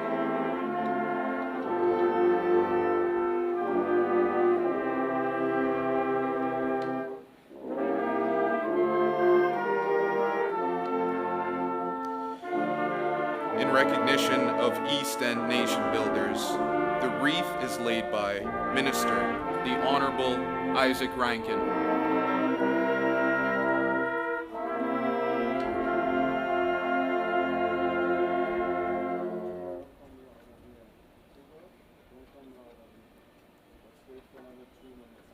In recognition of Cayman Brac and Little Cayman Nation Builders, the wreath is laid by Minister, the Honorable Nicholas DaCosta.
again, thank you for joining us for the 2026 National Heroes Day National Recognition Awards. The Thank wreaths have you, been Ms. laid Gooden and be and Mr. returning to the Joseph. platform. Let's give those two amazing young people a round of applause.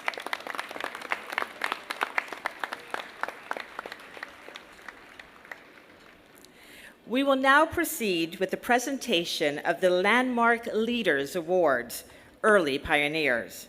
I invite Ms. Tanisha Barnes, head of the Culture and Heritage Unit, to read the nominations. I also invite the Honorable Premier and Minister Isaac Rankin to join us in presenting the awards. You are welcome to applaud after each name is called and as they are presented with their awards on stage. We kindly ask that you please use the assigned photography area to take photos. More than halfway through the ceremony now, and of course, a moment we've all been waiting for, the recognition of the titans of physical infrastructure, our national heroes who shaped the landscape of these islands. As an awardee has been nominated by you, whether you are their family member, an employee, a fan, or a friend. Your involvement in their nomination is integral to their acknowledgement on this special occasion. And for that, we extend our applause to you, our esteemed members of the Cayman community. We will begin with landmark leaders, who is an individual, living or deceased, who led or contributed to the creation of major public infrastructure in the Cayman Islands before 1970. These include main roads, ports, airports, utilities, or fundamental public buildings. Each honoree will receive a commemorative insignia and a certificate. In a few cases, an awardee family member or representative will accept in their honor. All right, gentlemen. Landmark leaders. Mr. Alva Billy Murrell Bodden.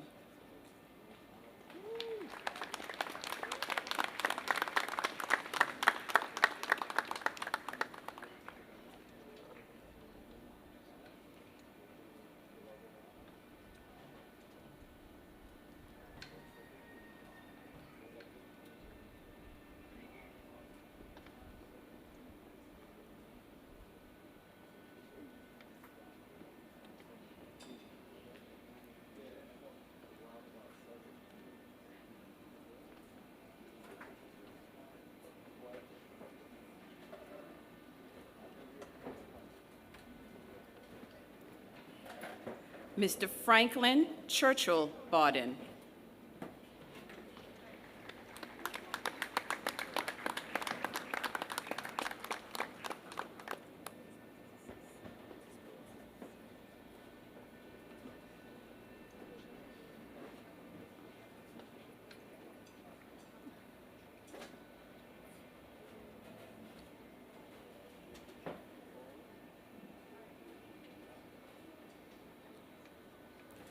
Mr. Harold J. Bodden.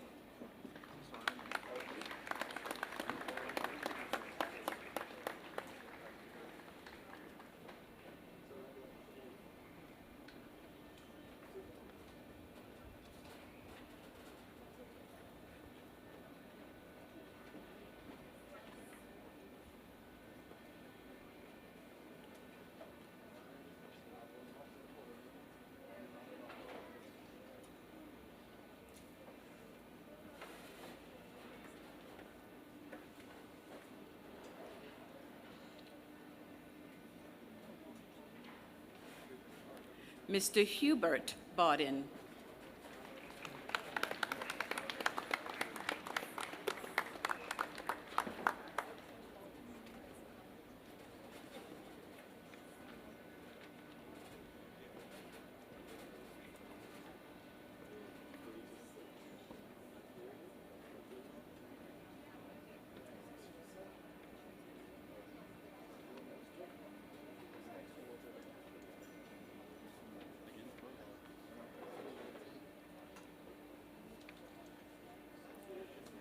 Mr. Rael B. Bodden.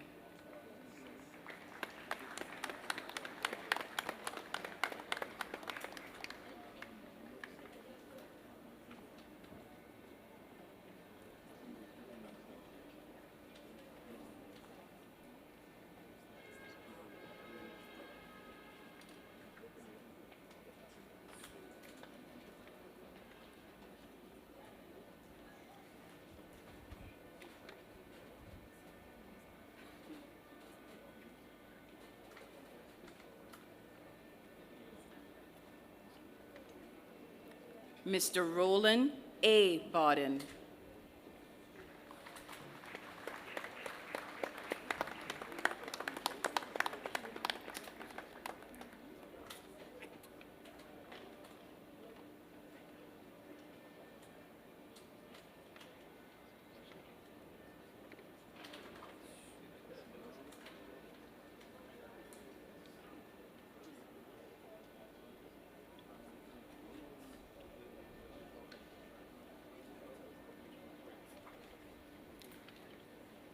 Mr. Martin C. Bold.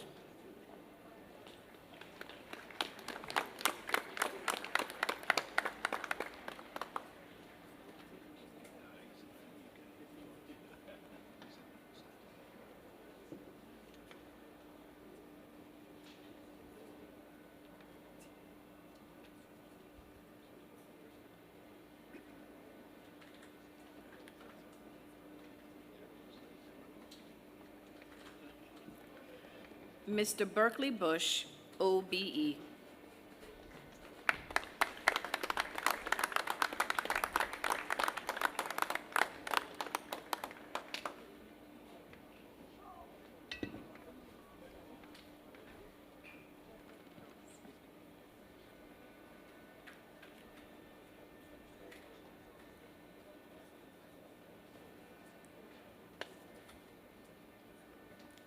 Mr. Roy J. Campbell.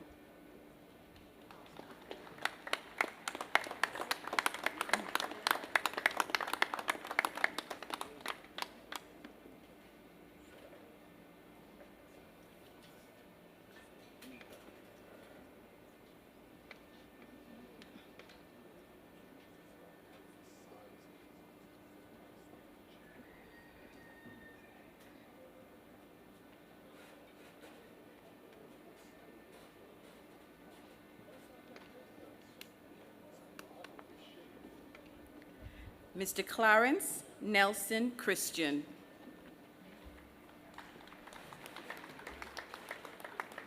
Okay. Mr. Hilton Conley.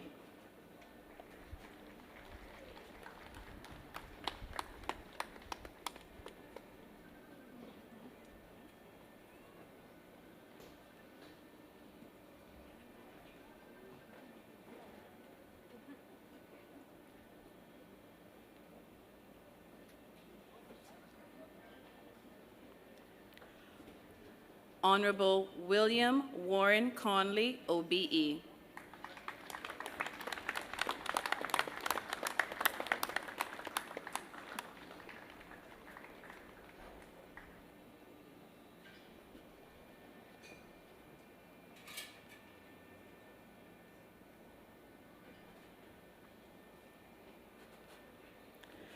Mr. Alfred Levi Dilbert.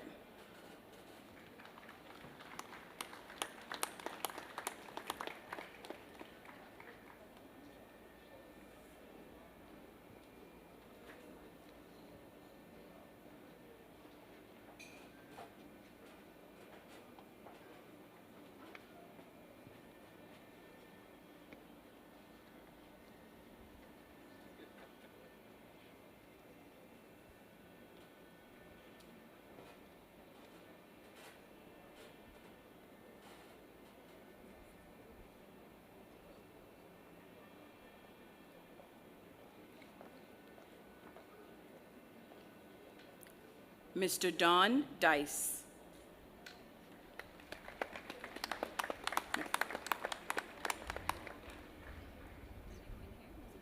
Mr. J. Ebanks.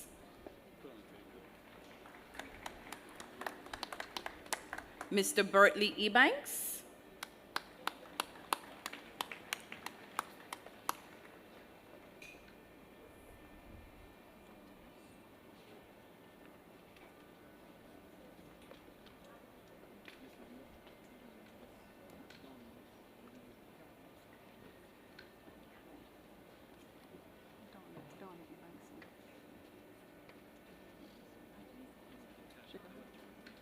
Okay, yeah.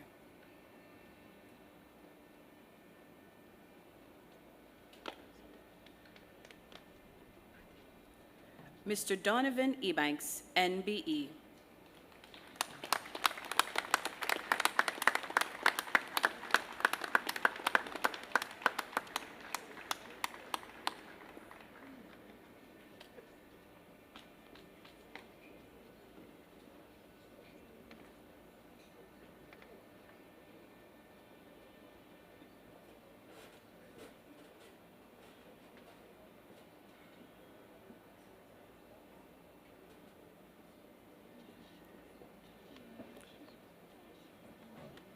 Mr. George E. Ebanks.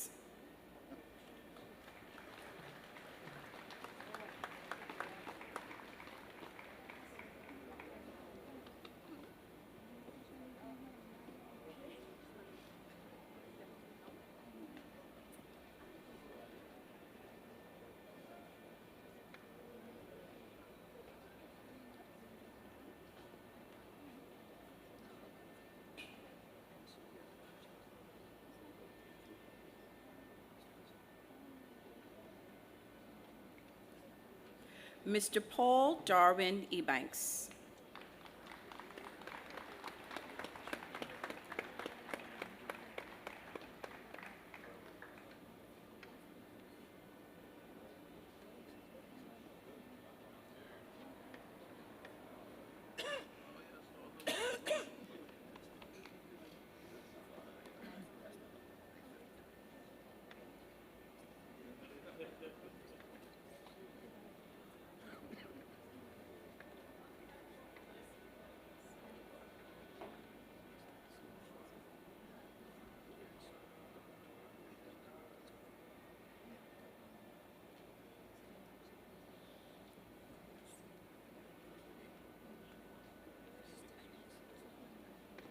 Mr. Pedro Echeniki, Senior, Certificate Honor.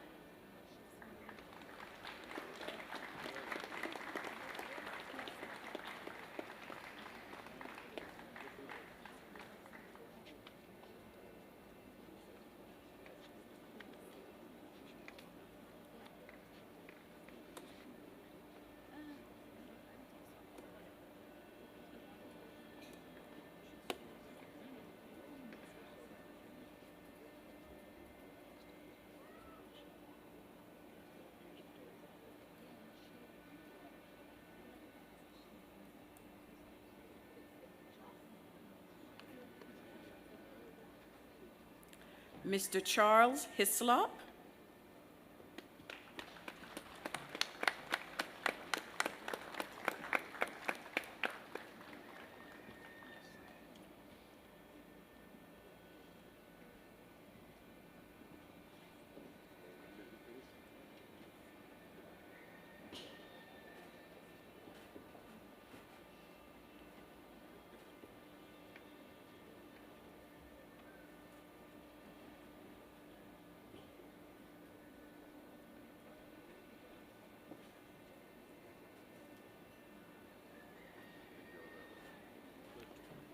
Mr. Booth Hurlston.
Miss Maggie S. Hides.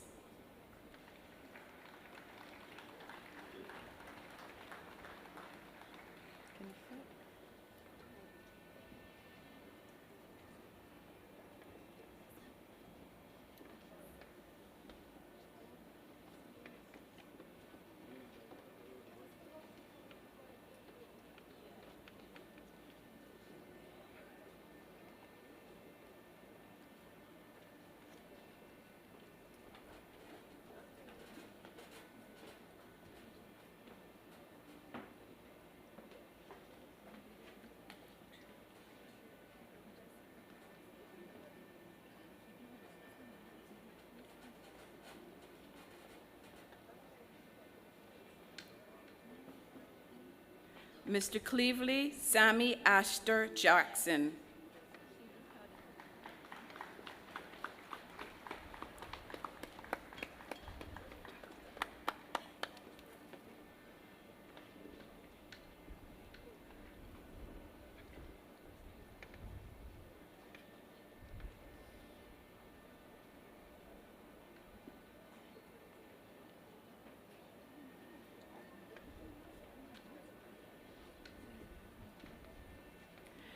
Thank you, Premier and Minister Rankin. I now invite Deputy Premier, the Honorable Gary Ruddy, to join Minister Catherine Ebanks-Wilkes to present the remaining awards in the category of Landmark Leaders. You're watching the presentation of awards to the landmark leaders. Mr. Ernest Jackson.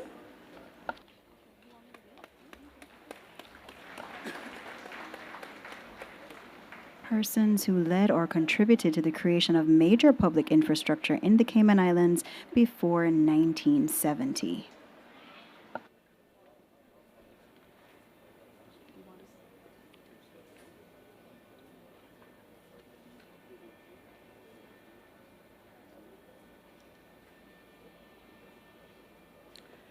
Mr. Franklin Rollin Jackson.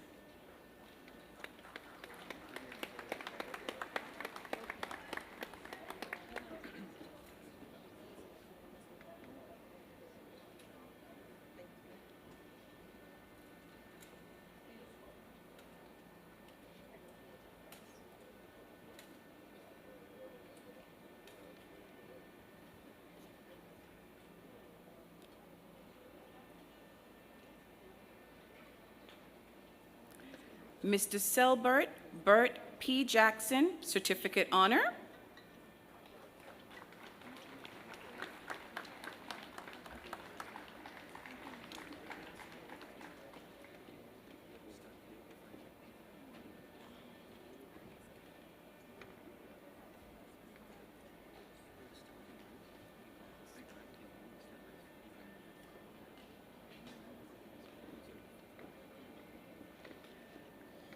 Mr. Rupert Moxham, Sr.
Yes.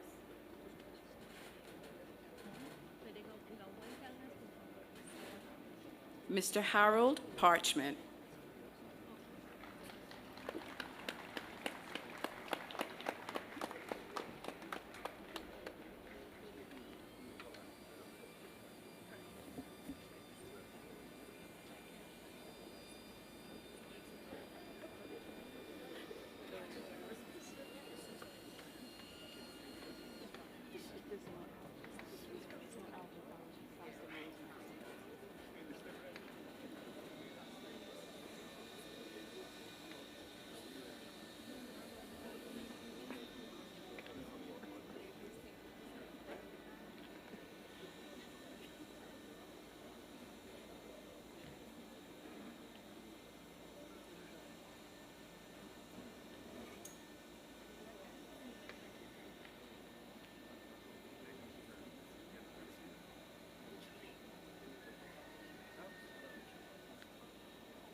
Pastor Winston Rose, MBE.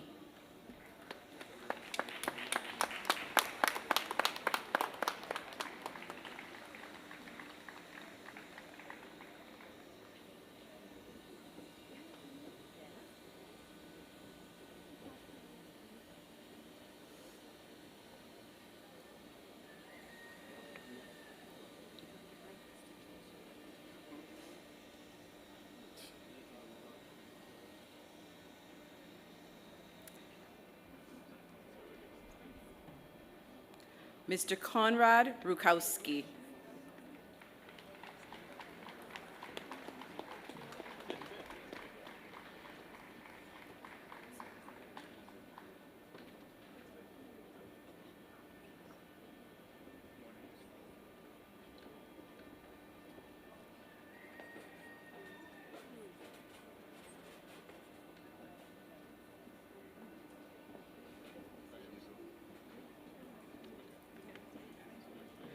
Mr. Daniel Mike S. Simmons.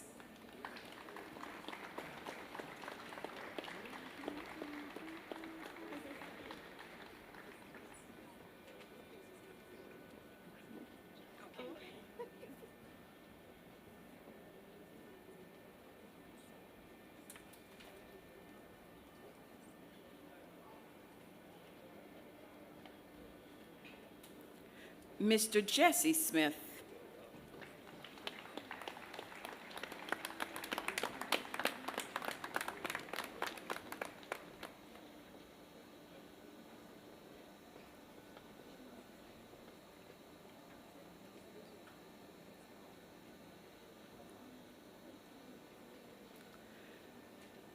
Mr. John Bothwell Smith.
Mr. John Samuel Smith, JP.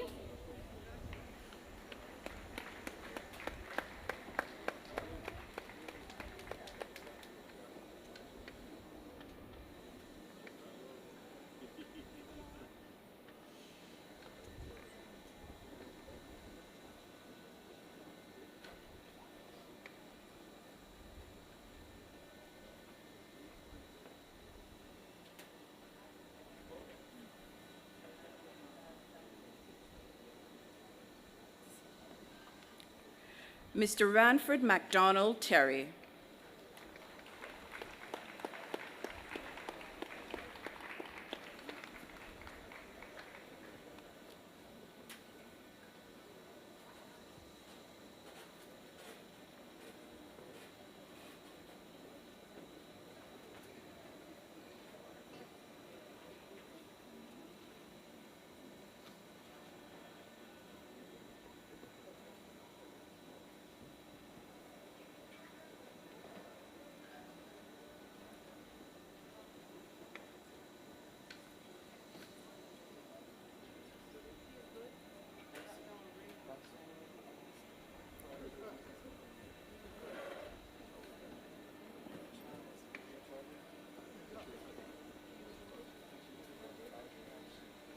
Mr. Norberg Thompson.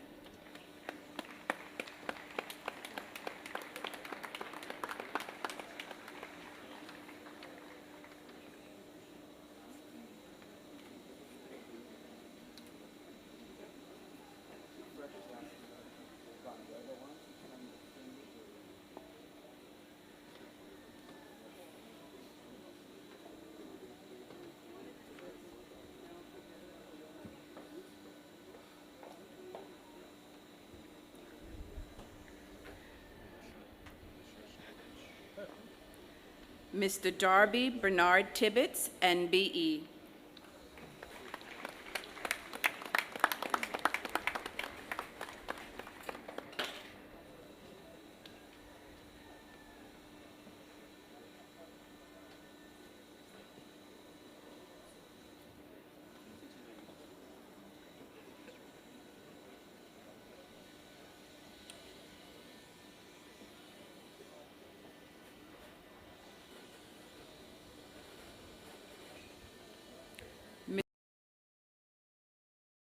E.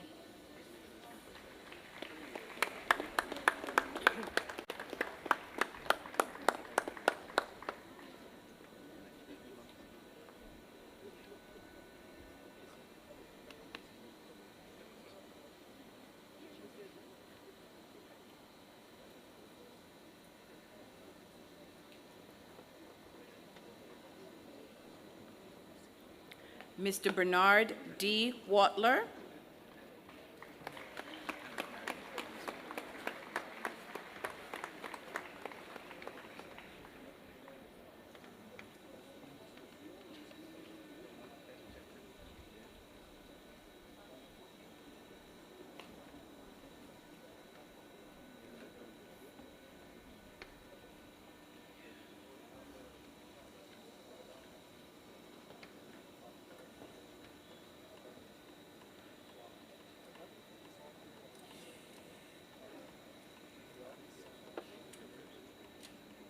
Major Joseph R. Watler.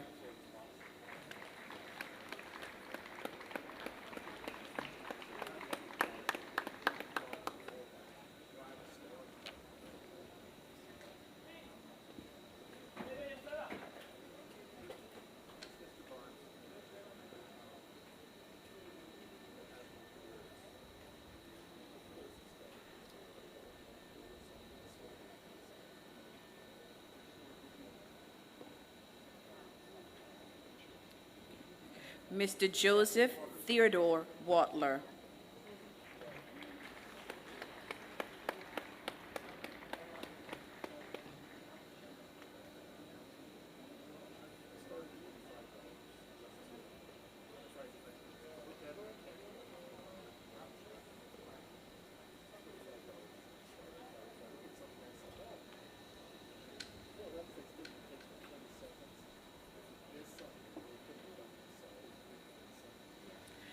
Mr. Warren Ray Wardry Watler.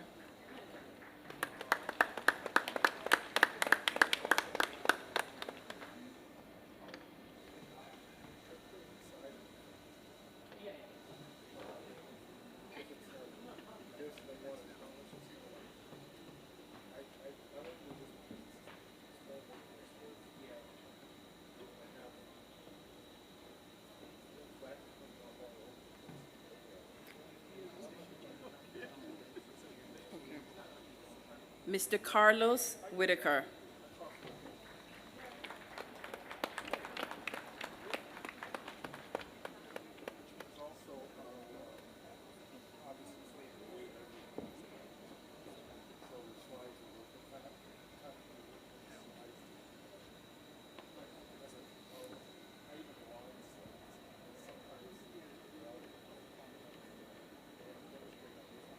Mr. Hector Whitaker.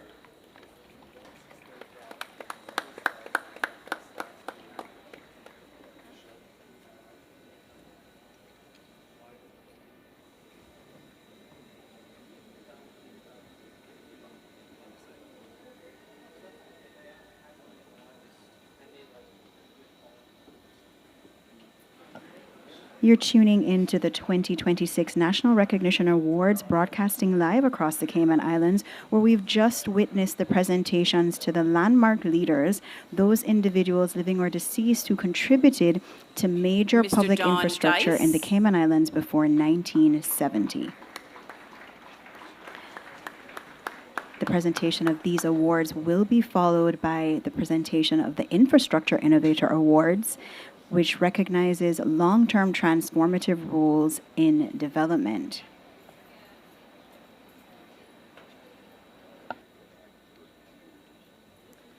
Thank you, Deputy Premier and Minister Ebanks-Wilkes. Congratulations to our landmark leaders, and thank you for your outstanding contributions. Our next award category is Infrastructure Innovator. I invite Minister Nicholas DeCosta and Minister Michael Miles to present these awards.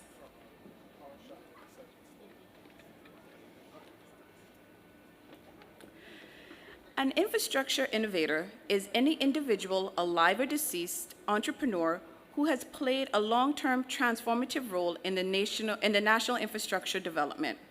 In addition, the individual must have consistently contributed 30 years or more to directly the planning, design, execution, or policy development of major physical infrastructure. Mr. Rupert Ackerman,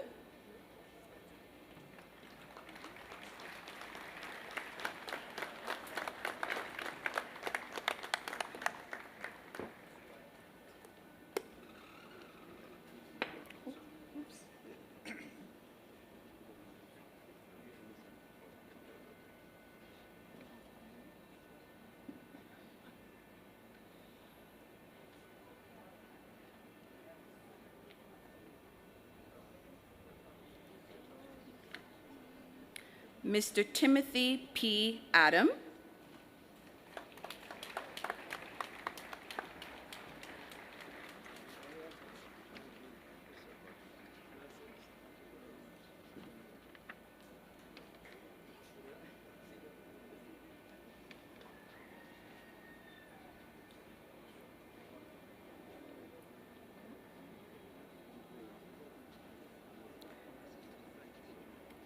Mr. Greg V. Anderson,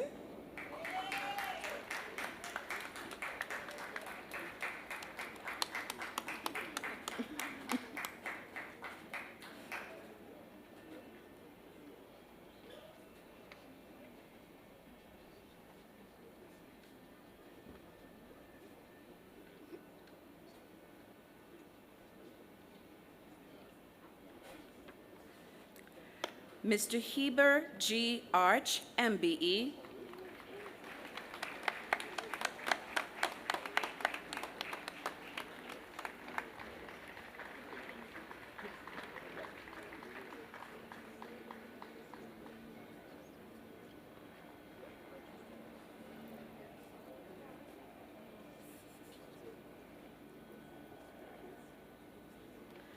Mr. Justin A. F. Bodden,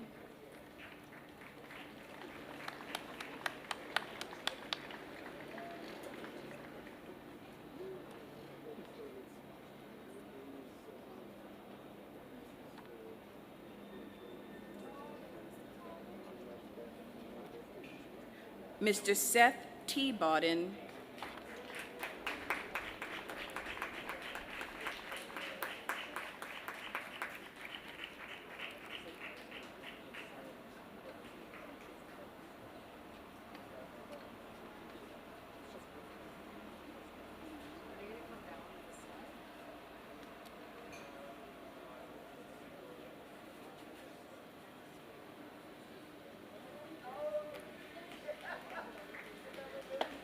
Mr. John D. Burke,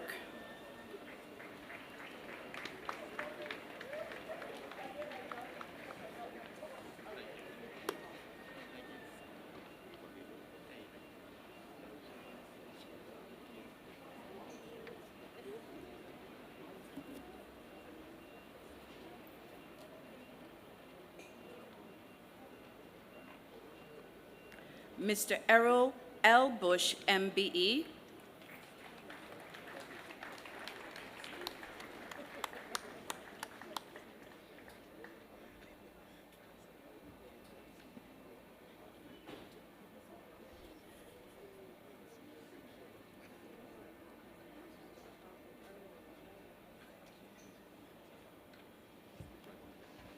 Mr. Brian E. Butler,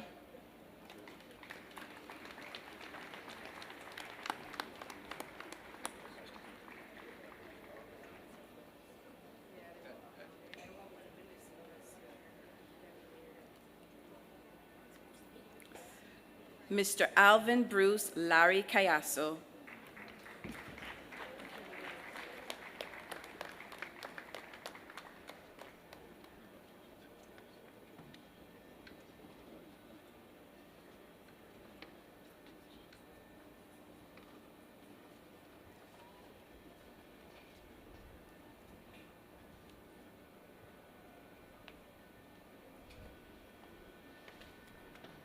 Mr. Richard L. Christensen,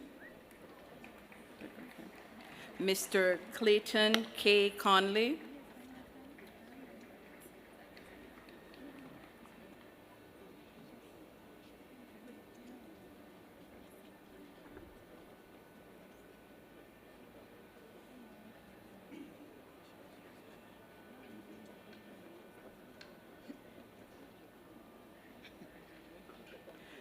Mr. William Burns Conley,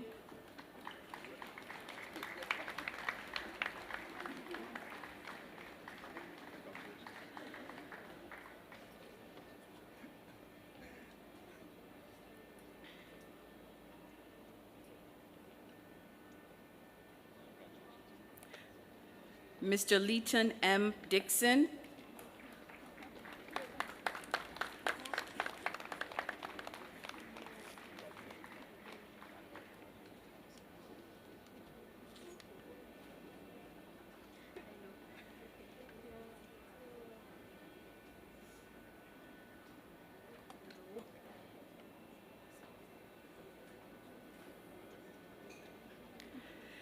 Thank you, Minister DeCosta and Minister Miles. I now invite the Leader of the Opposition, Honorable Joseph Hugh, and Deputy Speaker, Ms. Perlina McGall-Lumsden, to present their awards to recipients of Infrastructure Innovators.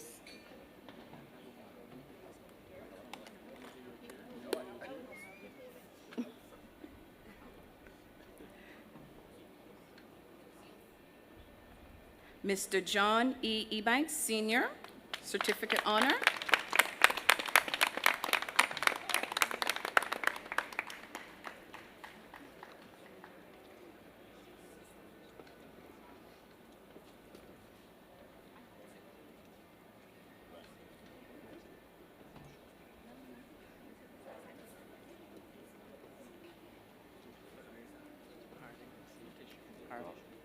No, no hard. I never see hard to do.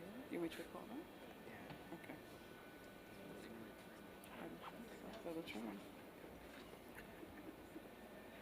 Mr. Harley Ray Ebanks.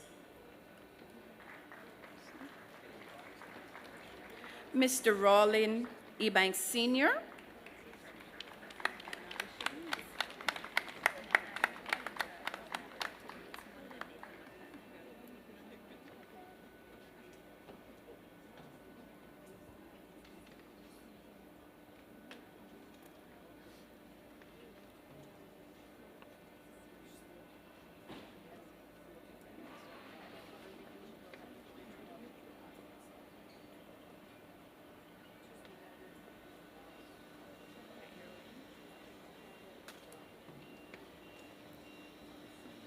Mr. Rollin Ebanks Jr.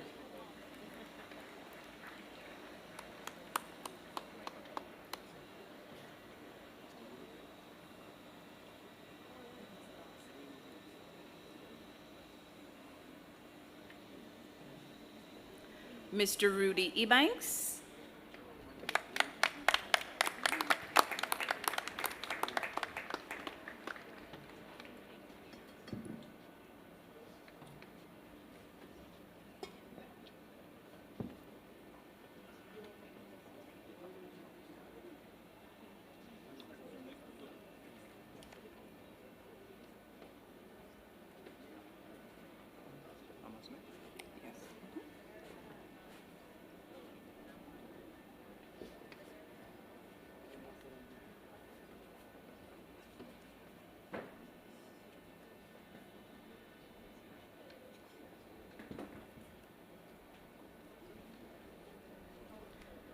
Mr. Thomas C. Ebanks Jr.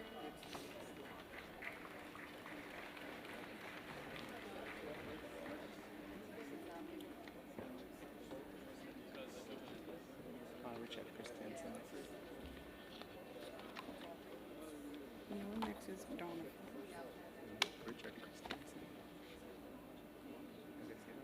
That was a long time. Yeah.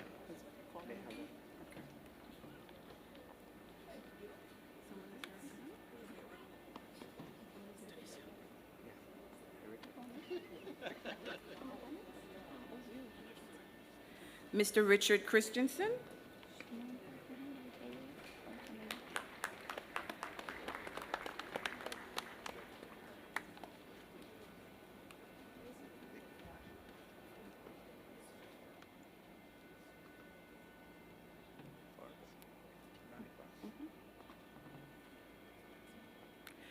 Mr. Donnie A. Forbes.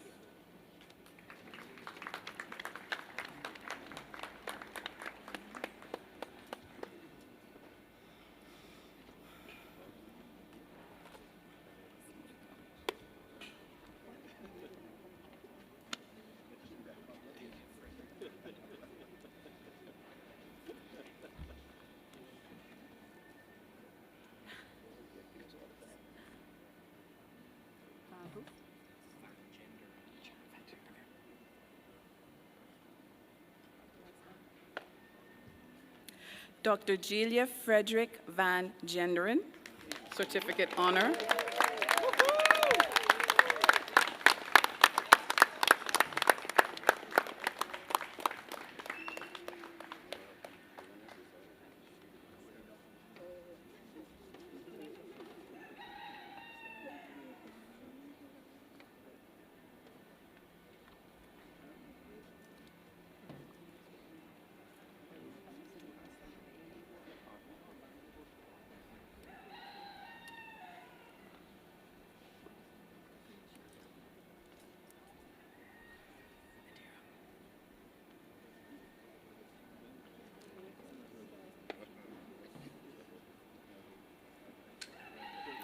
Mr. Kearney S. Gomez.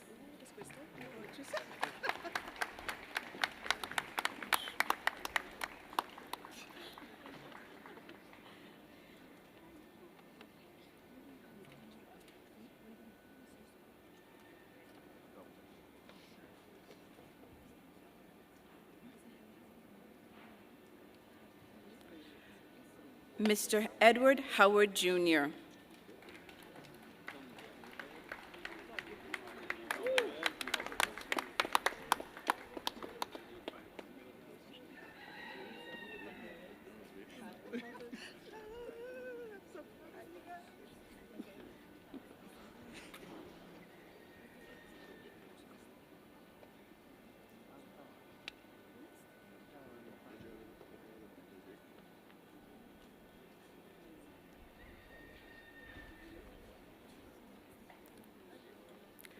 Reverend M. Lee King, MBE.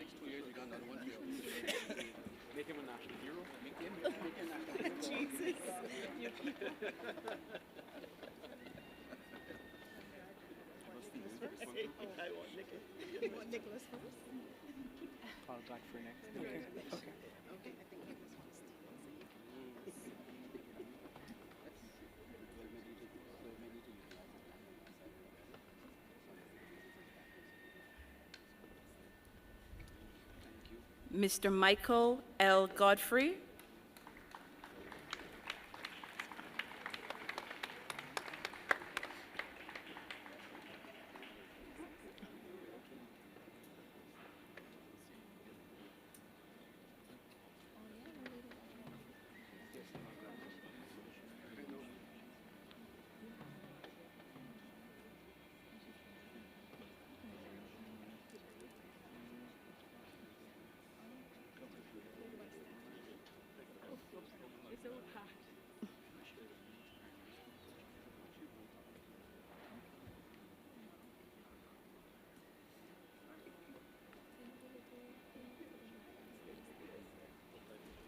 Mr. Jason McLaughlin.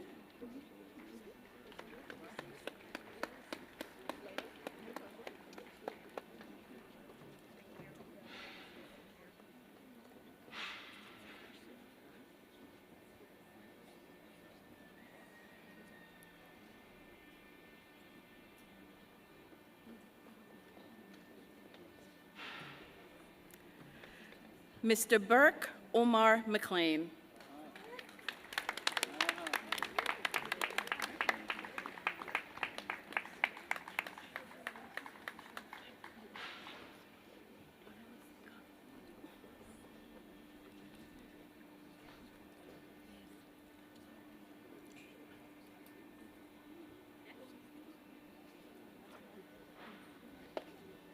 Mr. John B. McLean, Sr., OBE.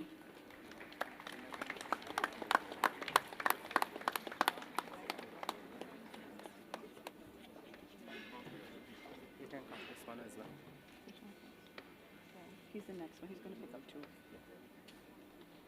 He's going to pick up for Lester and he's going to pick up for Arden.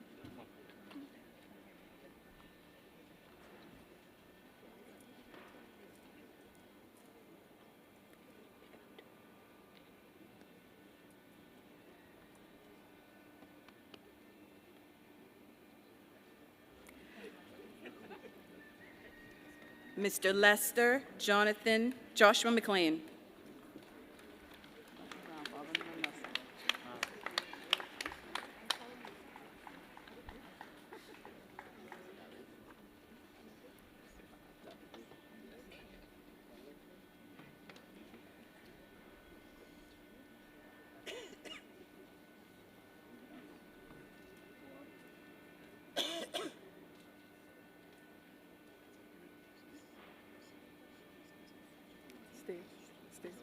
Mr. Vincent Arden McLean.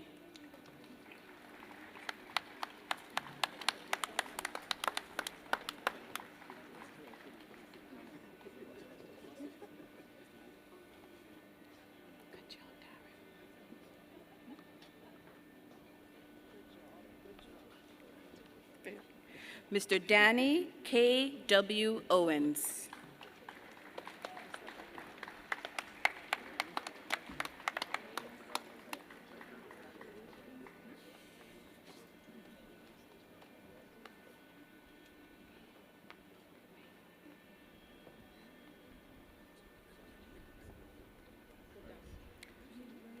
Dr. the Honorable Linford A. Pearson, OBE, JP.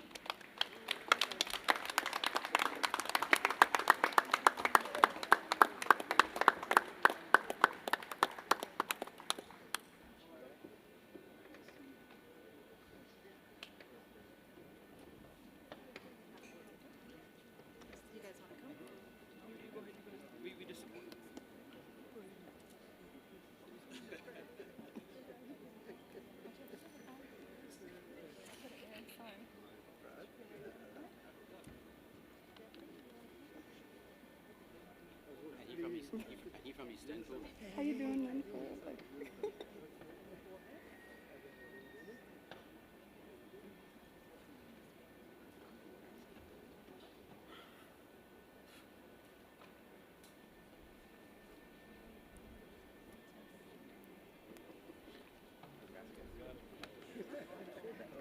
Thank you for the high read. Mr. James P. Powell, Jr. Mr. Alfredo Powery. Mr. Arlen A. Powery.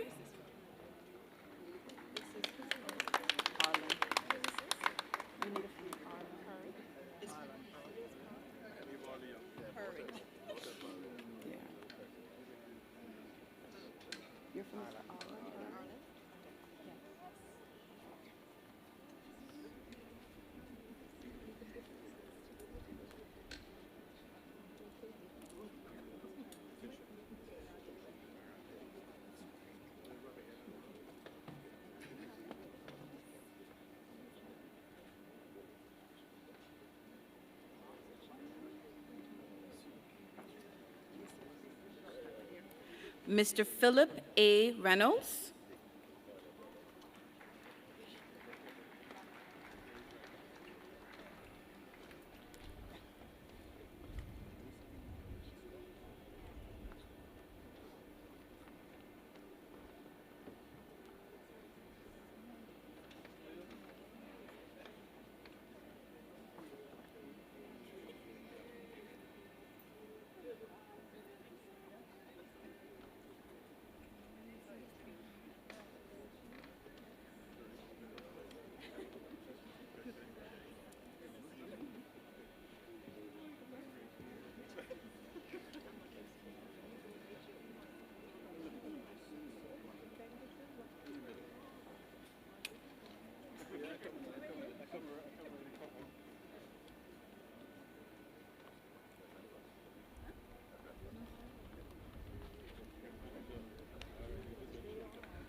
Mr. Jason Mark P. Scotland.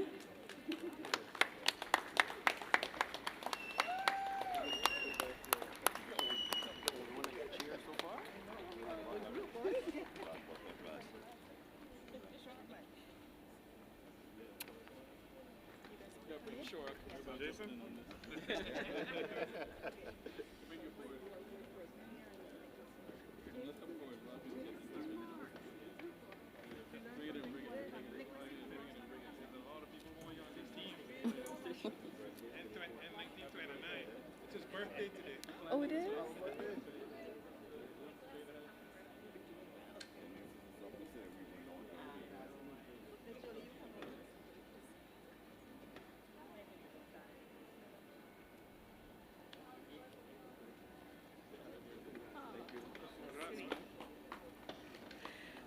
Mr. Edward Donnelly Tatum.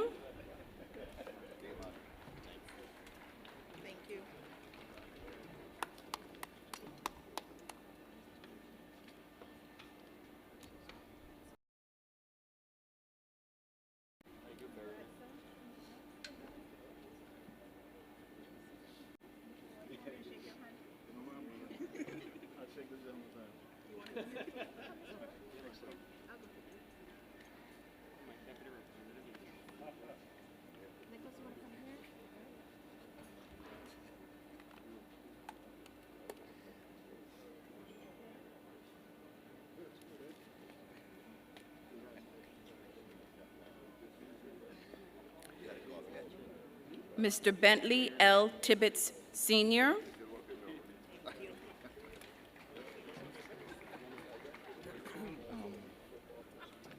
Yeah, from the bottom of the door. So between the door. Okay, we'll go back over those then. Yeah, just do that one. So you collect which ones, sir? Just one, good job, man. Yeah. Okay, that's Give my okay. uncle. Just let them know.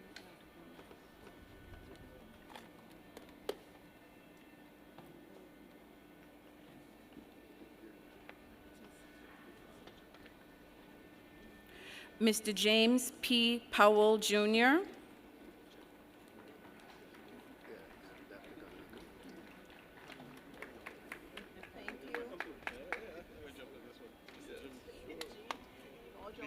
Please do, please do. I'll go to the end. You can come here. No, you go ahead.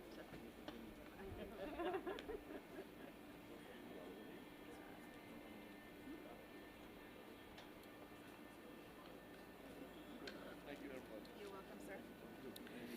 Mr. Thomas C. Van Zenden.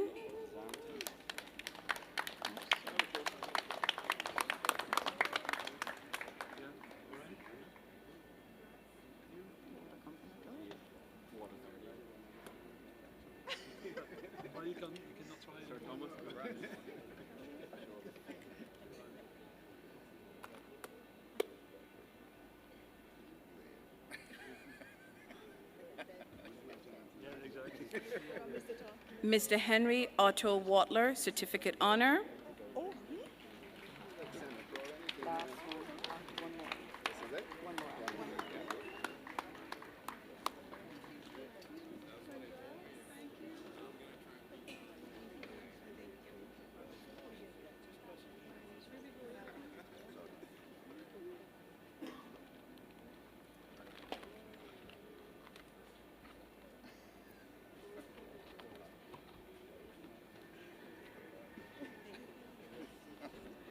Mr. Kalen Elmer Welcome.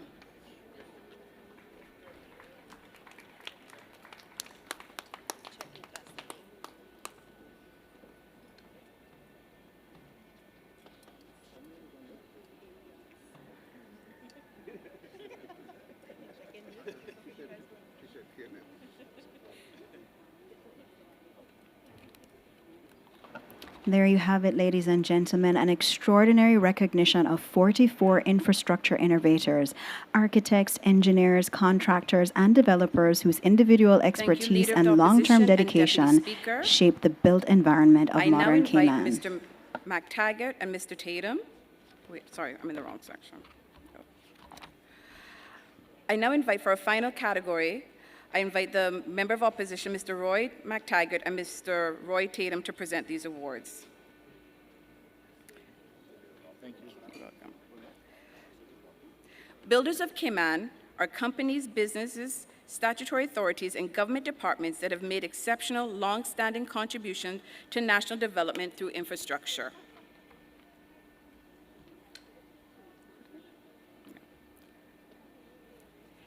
A.L. Thompson,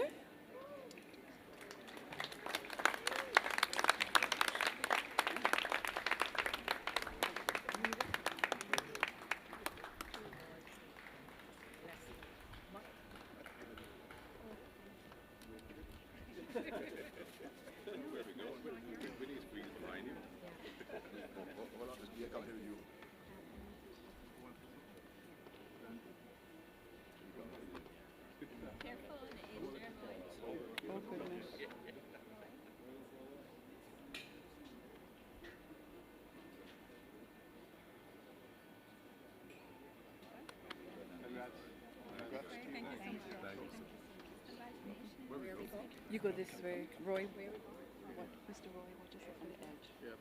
Okay. Arch and Godfrey, Cayman Limited.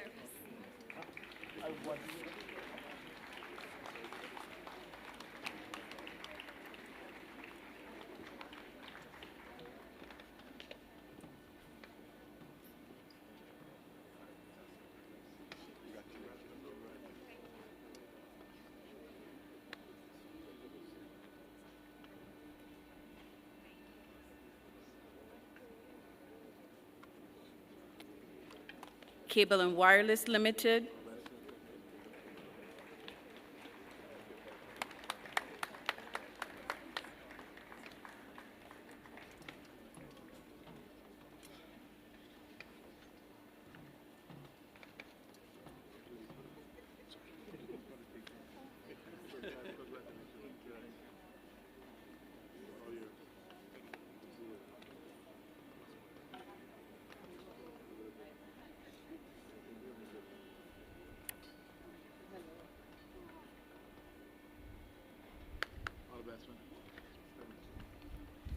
Caribbean Utilities Company.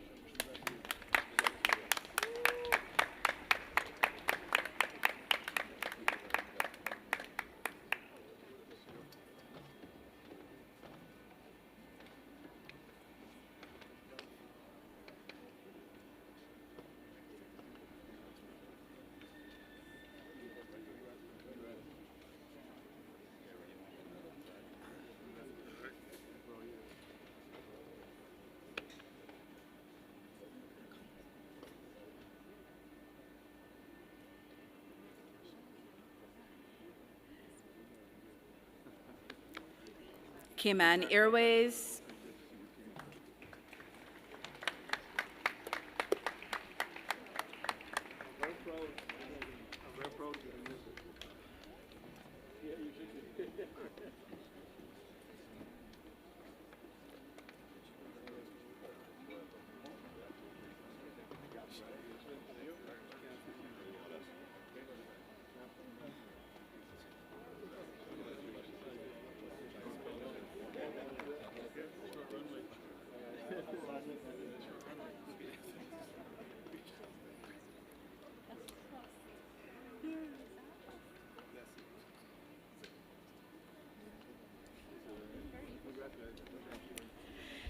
Cayman Islands Airport Authority.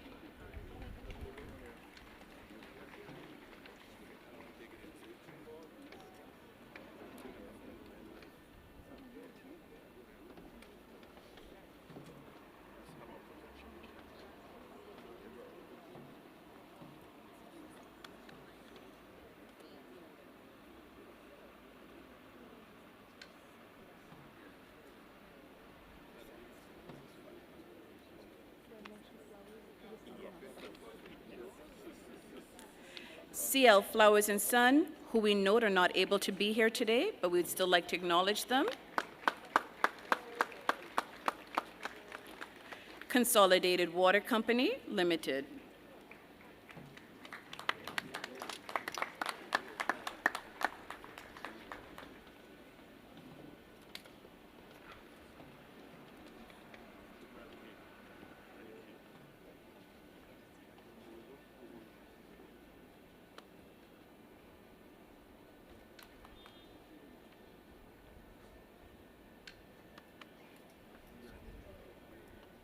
Department of Planning.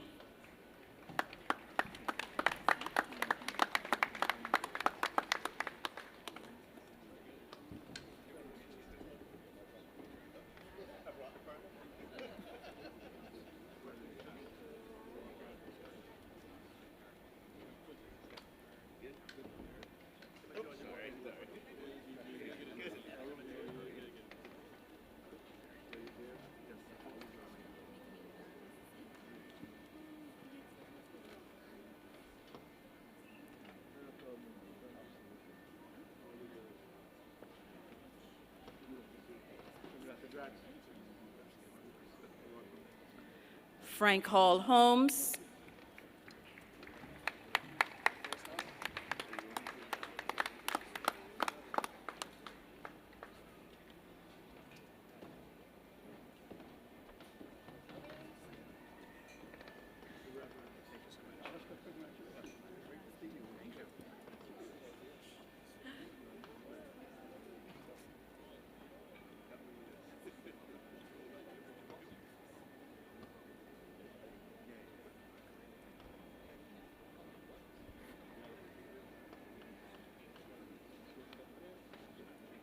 Island Paving.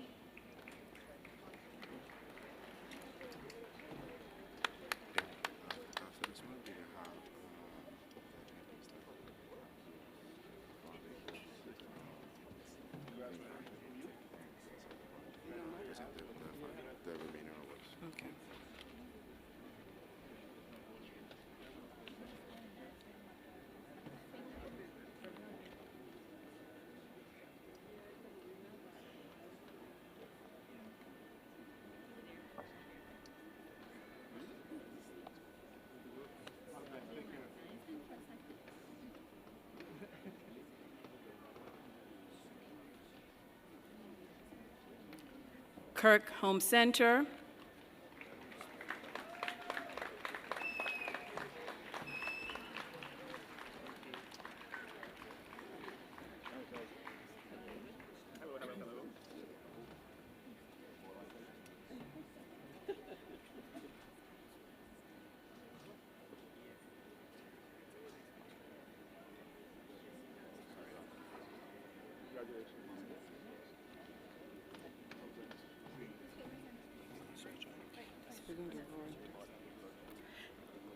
Thank you so much, Mr. Roy Tatum and Mr. Roy McTaggart.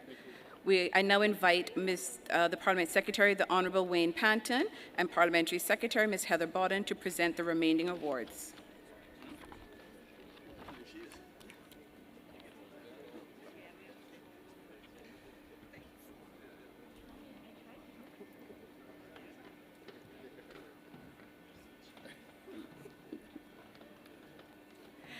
Larry's Hardware.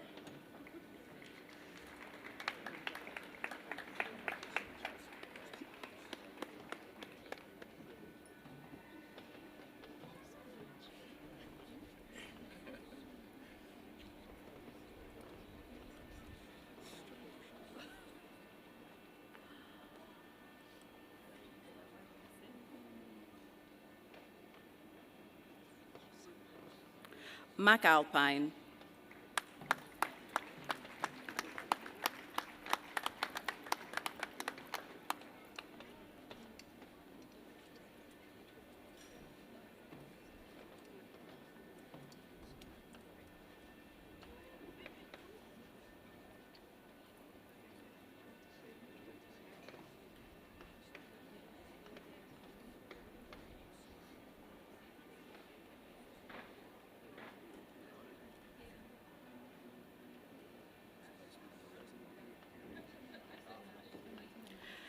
National Roads Authority.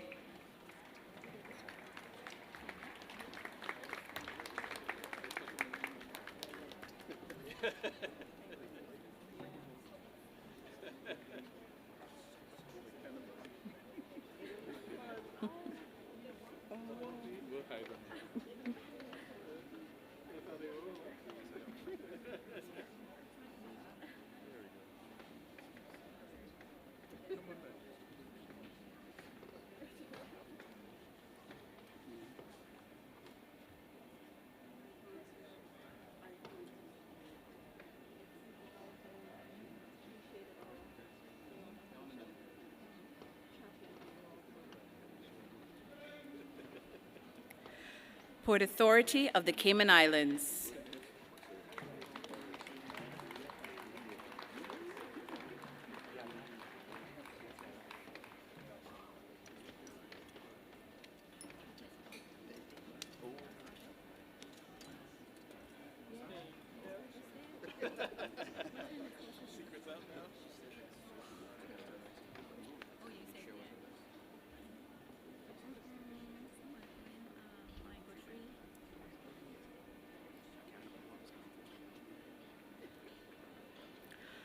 Public Works Department.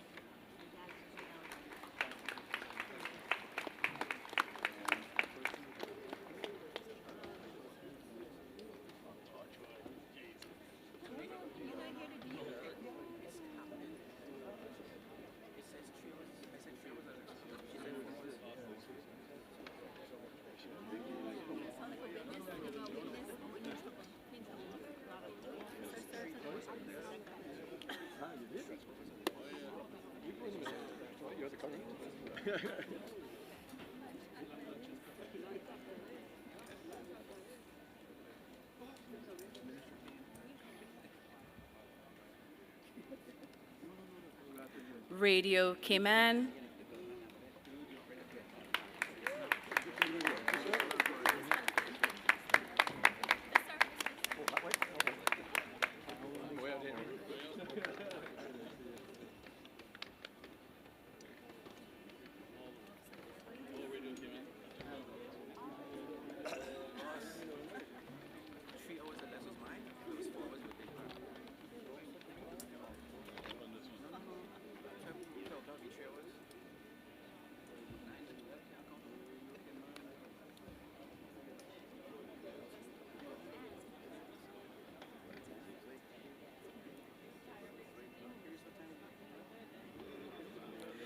Rotary Central, Cayman Islands.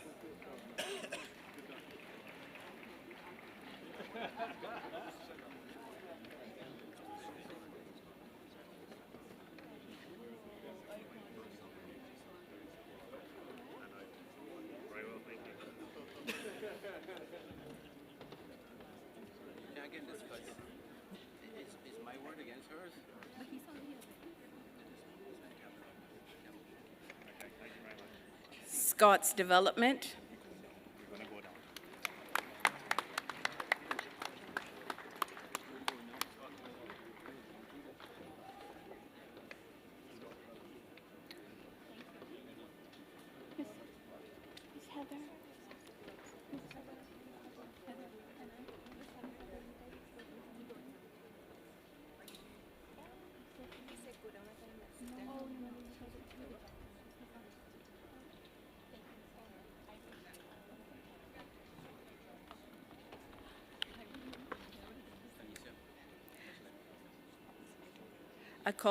I'd now invite Ms. Parliamentarian Secretary, Ms. Julie Hunter, and Independent Opposition Member, Mr. Dwayne Seymour, to present the remaining awards.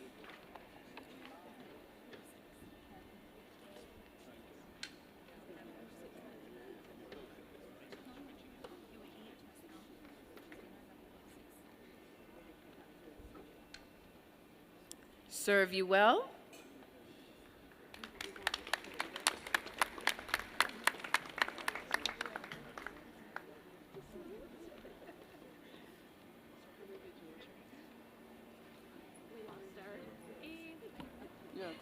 We lost our officer. Thank you.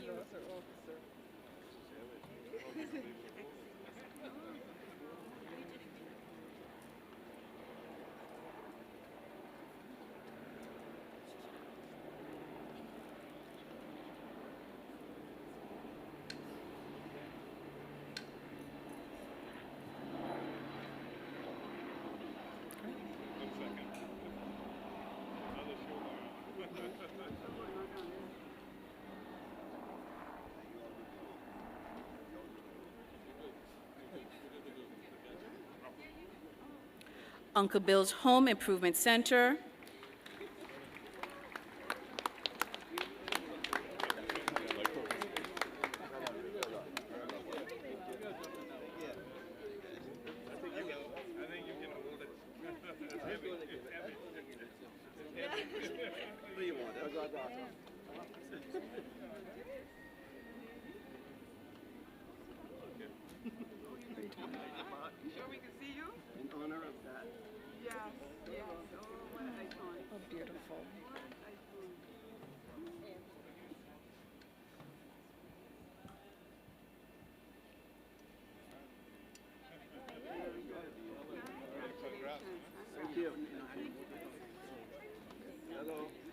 Water Authority, Cayman.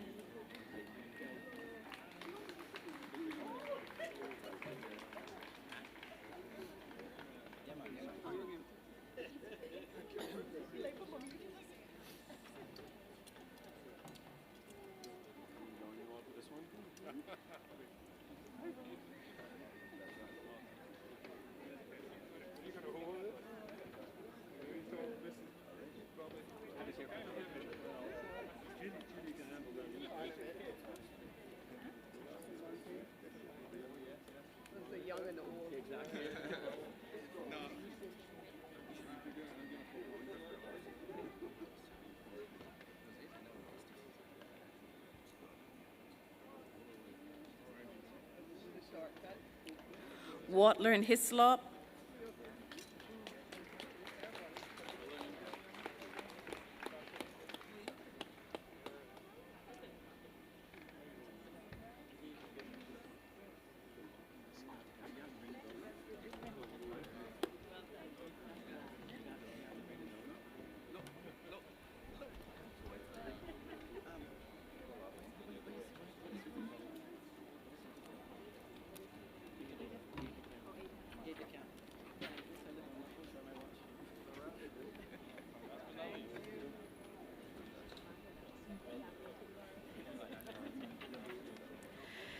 Thank you, Ms. Hunter and Mr. Seymour. Congratulations to our awardees. Today, we acknowledge and celebrate our valuable contributions to our Cayman Islands. We believe that this recognition not only expresses our gratitude, but also serves as an inspiration for future generations to emulate your remarkable achievements.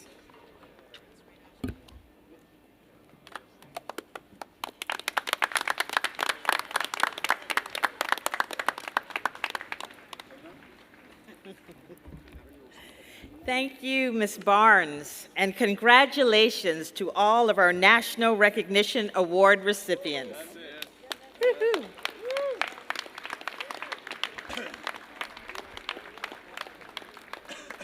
For those who are able, please stand as the parade marches back into Heroes Square. A fitting tribute to 24 organizations that have been the backbone of Cayman's infrastructure development. That, of course, being the awards presented to the builders of Cayman. We have organizations from A.L. Thompson's to the Water Authority, Caribbean Utilities to the Public Works Department. These builders of Cayman represent both private enterprise and public service, working together over decades to create the infrastructure we depend on every day. You're watching the 2026 National Heroes Day National Recognition Awards live from Heroes Square. Thanks for joining us. And at this moment, we are about to witness the arrival of the parade back into Heroes Square to round out the conclusion of today's events.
Ready. Stand at ease. Stand easy. For those who are able, please stand for the singing of the national song, Beloved Isles, Cayman, by Mr. Aaron Pereira, Jr.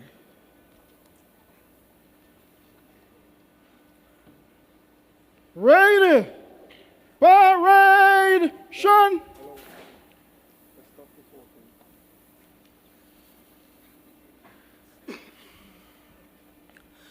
O land of soft, fresh breezes, a verdant tree so fair, with thy Creator's glory reflected everywhere. O sea of palest emerald, merging to darkest blue. Whene'er my thoughts fly Godward, I always think of you.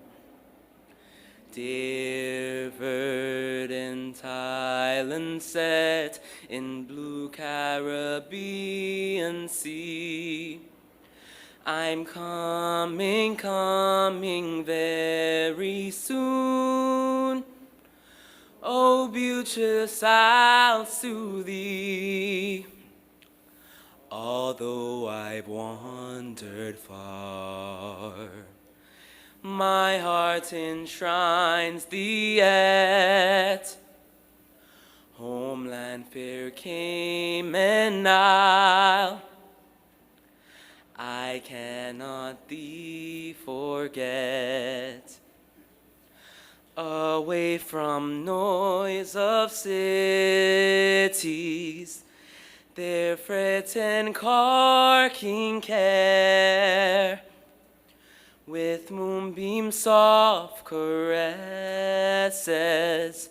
unchecked by garish glare, thy fruit with rarest juices, abundant, rich, and free.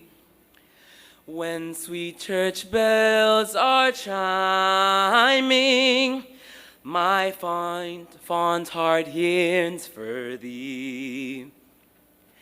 Dear verdant island set in blue Caribbean sea, I'm coming, coming very soon. Oh, beauteous, I'll sue thee, although I've wandered far.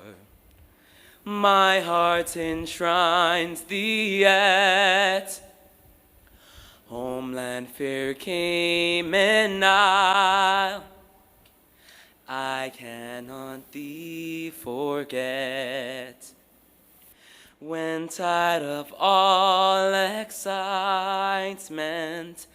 and glamorous worldly care, how sweet thy shores to reach and find a welcome there. And when comes on the season of peace, goodwill to man, 'tis then I love thee best of all, beloved Isle Cayman. Dear verdant island set in blue Caribbean sea, I'm coming, coming very soon. Oh, beauteous, I'll sue thee, although I've wandered far. My heart enshrines thee at homeland fair Cayman Isle. I can forget.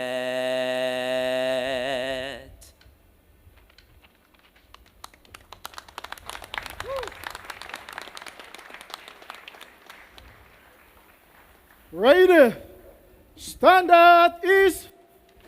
Stand easy. Thank you again, Mr. Aaron Pereira, Jr. Today marks a truly fantastic celebration, and I trust that each of you has been inspired for the future.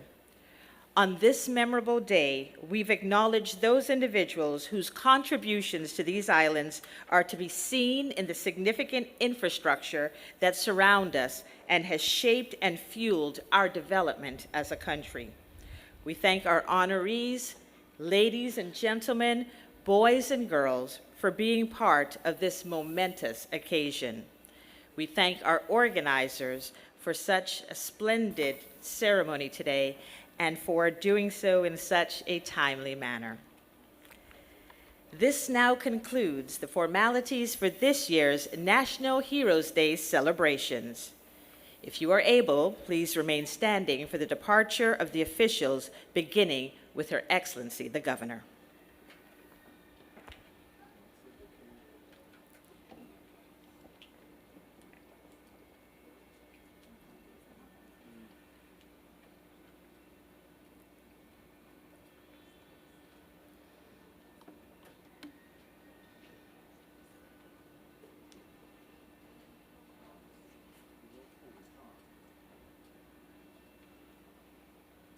Ready.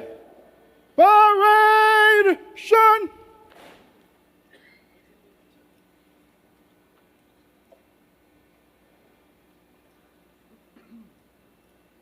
Ready. Shoulder arms.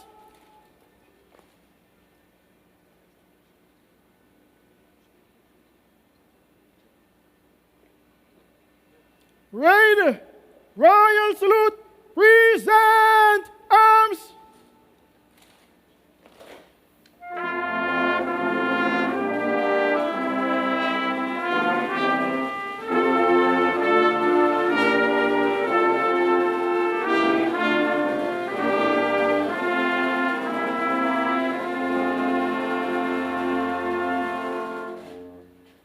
Shoulder arms. Order arms.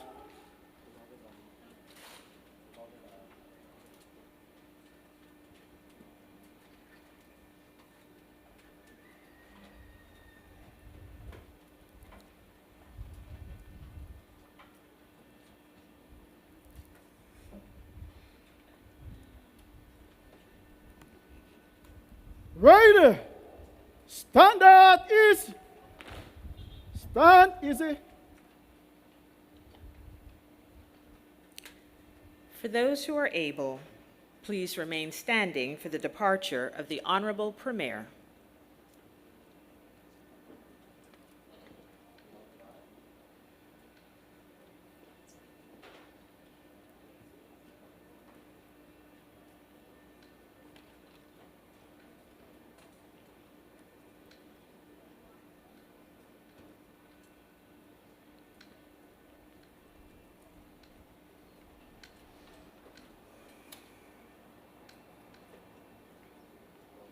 Ready. Paration.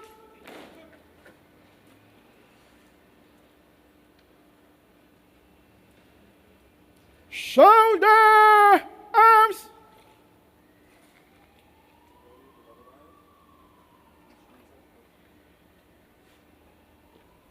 Ready.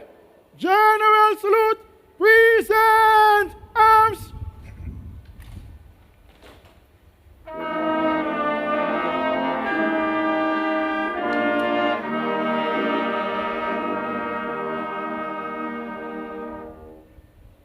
Shoulder arms. Order arms.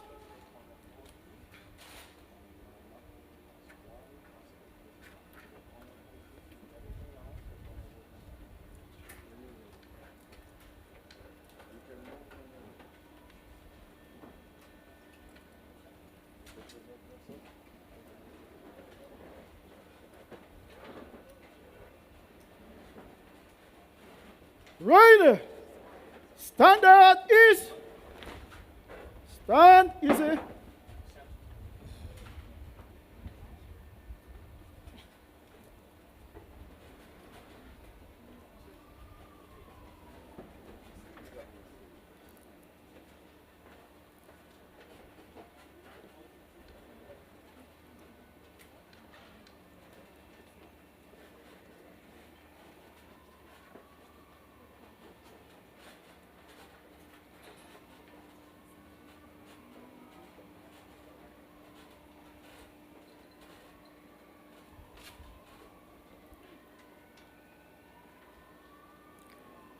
The Commissioner of Police now prepares for his departure.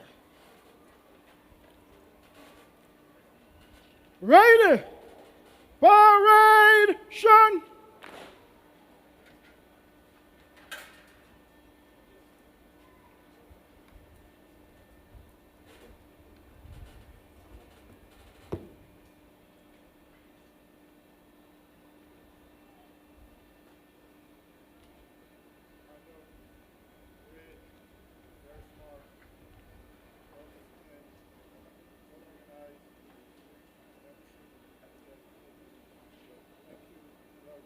Thank you, sir.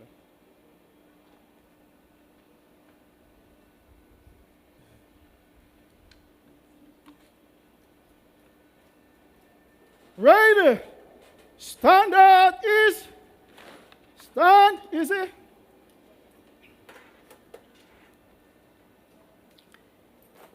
If you are able, please continue to remain standing as the parade marches off. Ready. Paration.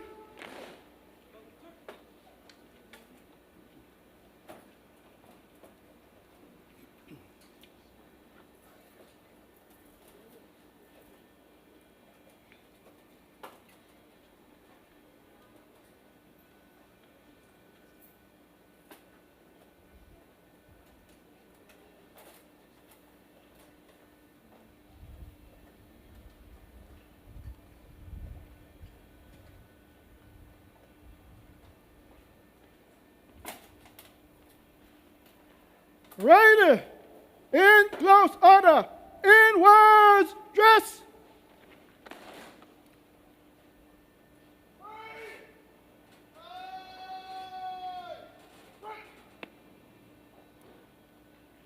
Ready. Shoulder arms. Parade will march off in column of route. Police contingent leading. Move to the right in files.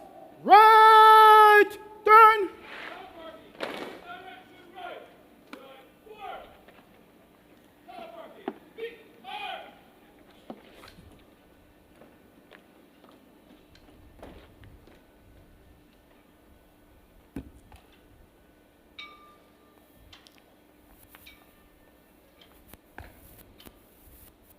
Ready. By the left. Quick march.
No matter how many times I observe it, our men and women in uniform always do us proud, with boys and girls literally following in their footsteps.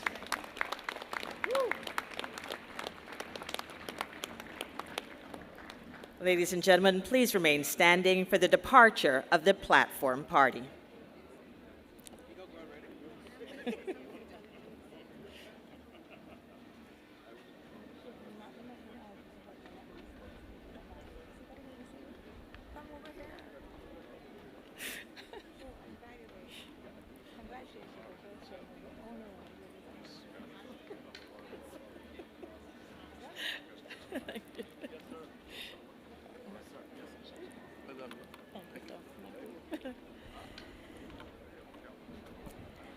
As we continue to celebrate our remarkable honorees and their achievements, we invite you to visit the Party Village located next to the Georgetown Library parking lot. A beautifully designed photo backdrop has been set up for official photographs, an excellent opportunity to capture lasting memories with today's honorees. Light refreshments will also be available for your enjoyment. You are also invited to join us this afternoon for a Heroes Day evening celebration filled with live entertainment, local food, cultural displays, and a spectacular fireworks display on Cardinal Avenue starting at 4 p.m. Thank you for your presence, and we wish you an enjoyable National Heroes Day.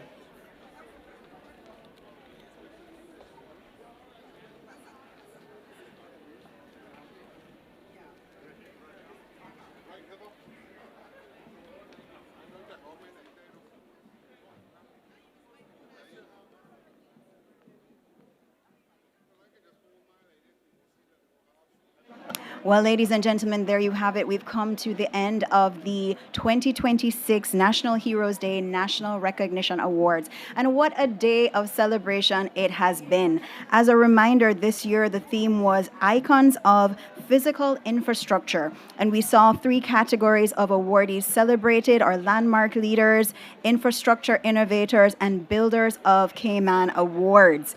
And of course, earlier, the remarkable addition of a new national hero for Cayman, and that is the Honorable Benson Obadiah E. Banks.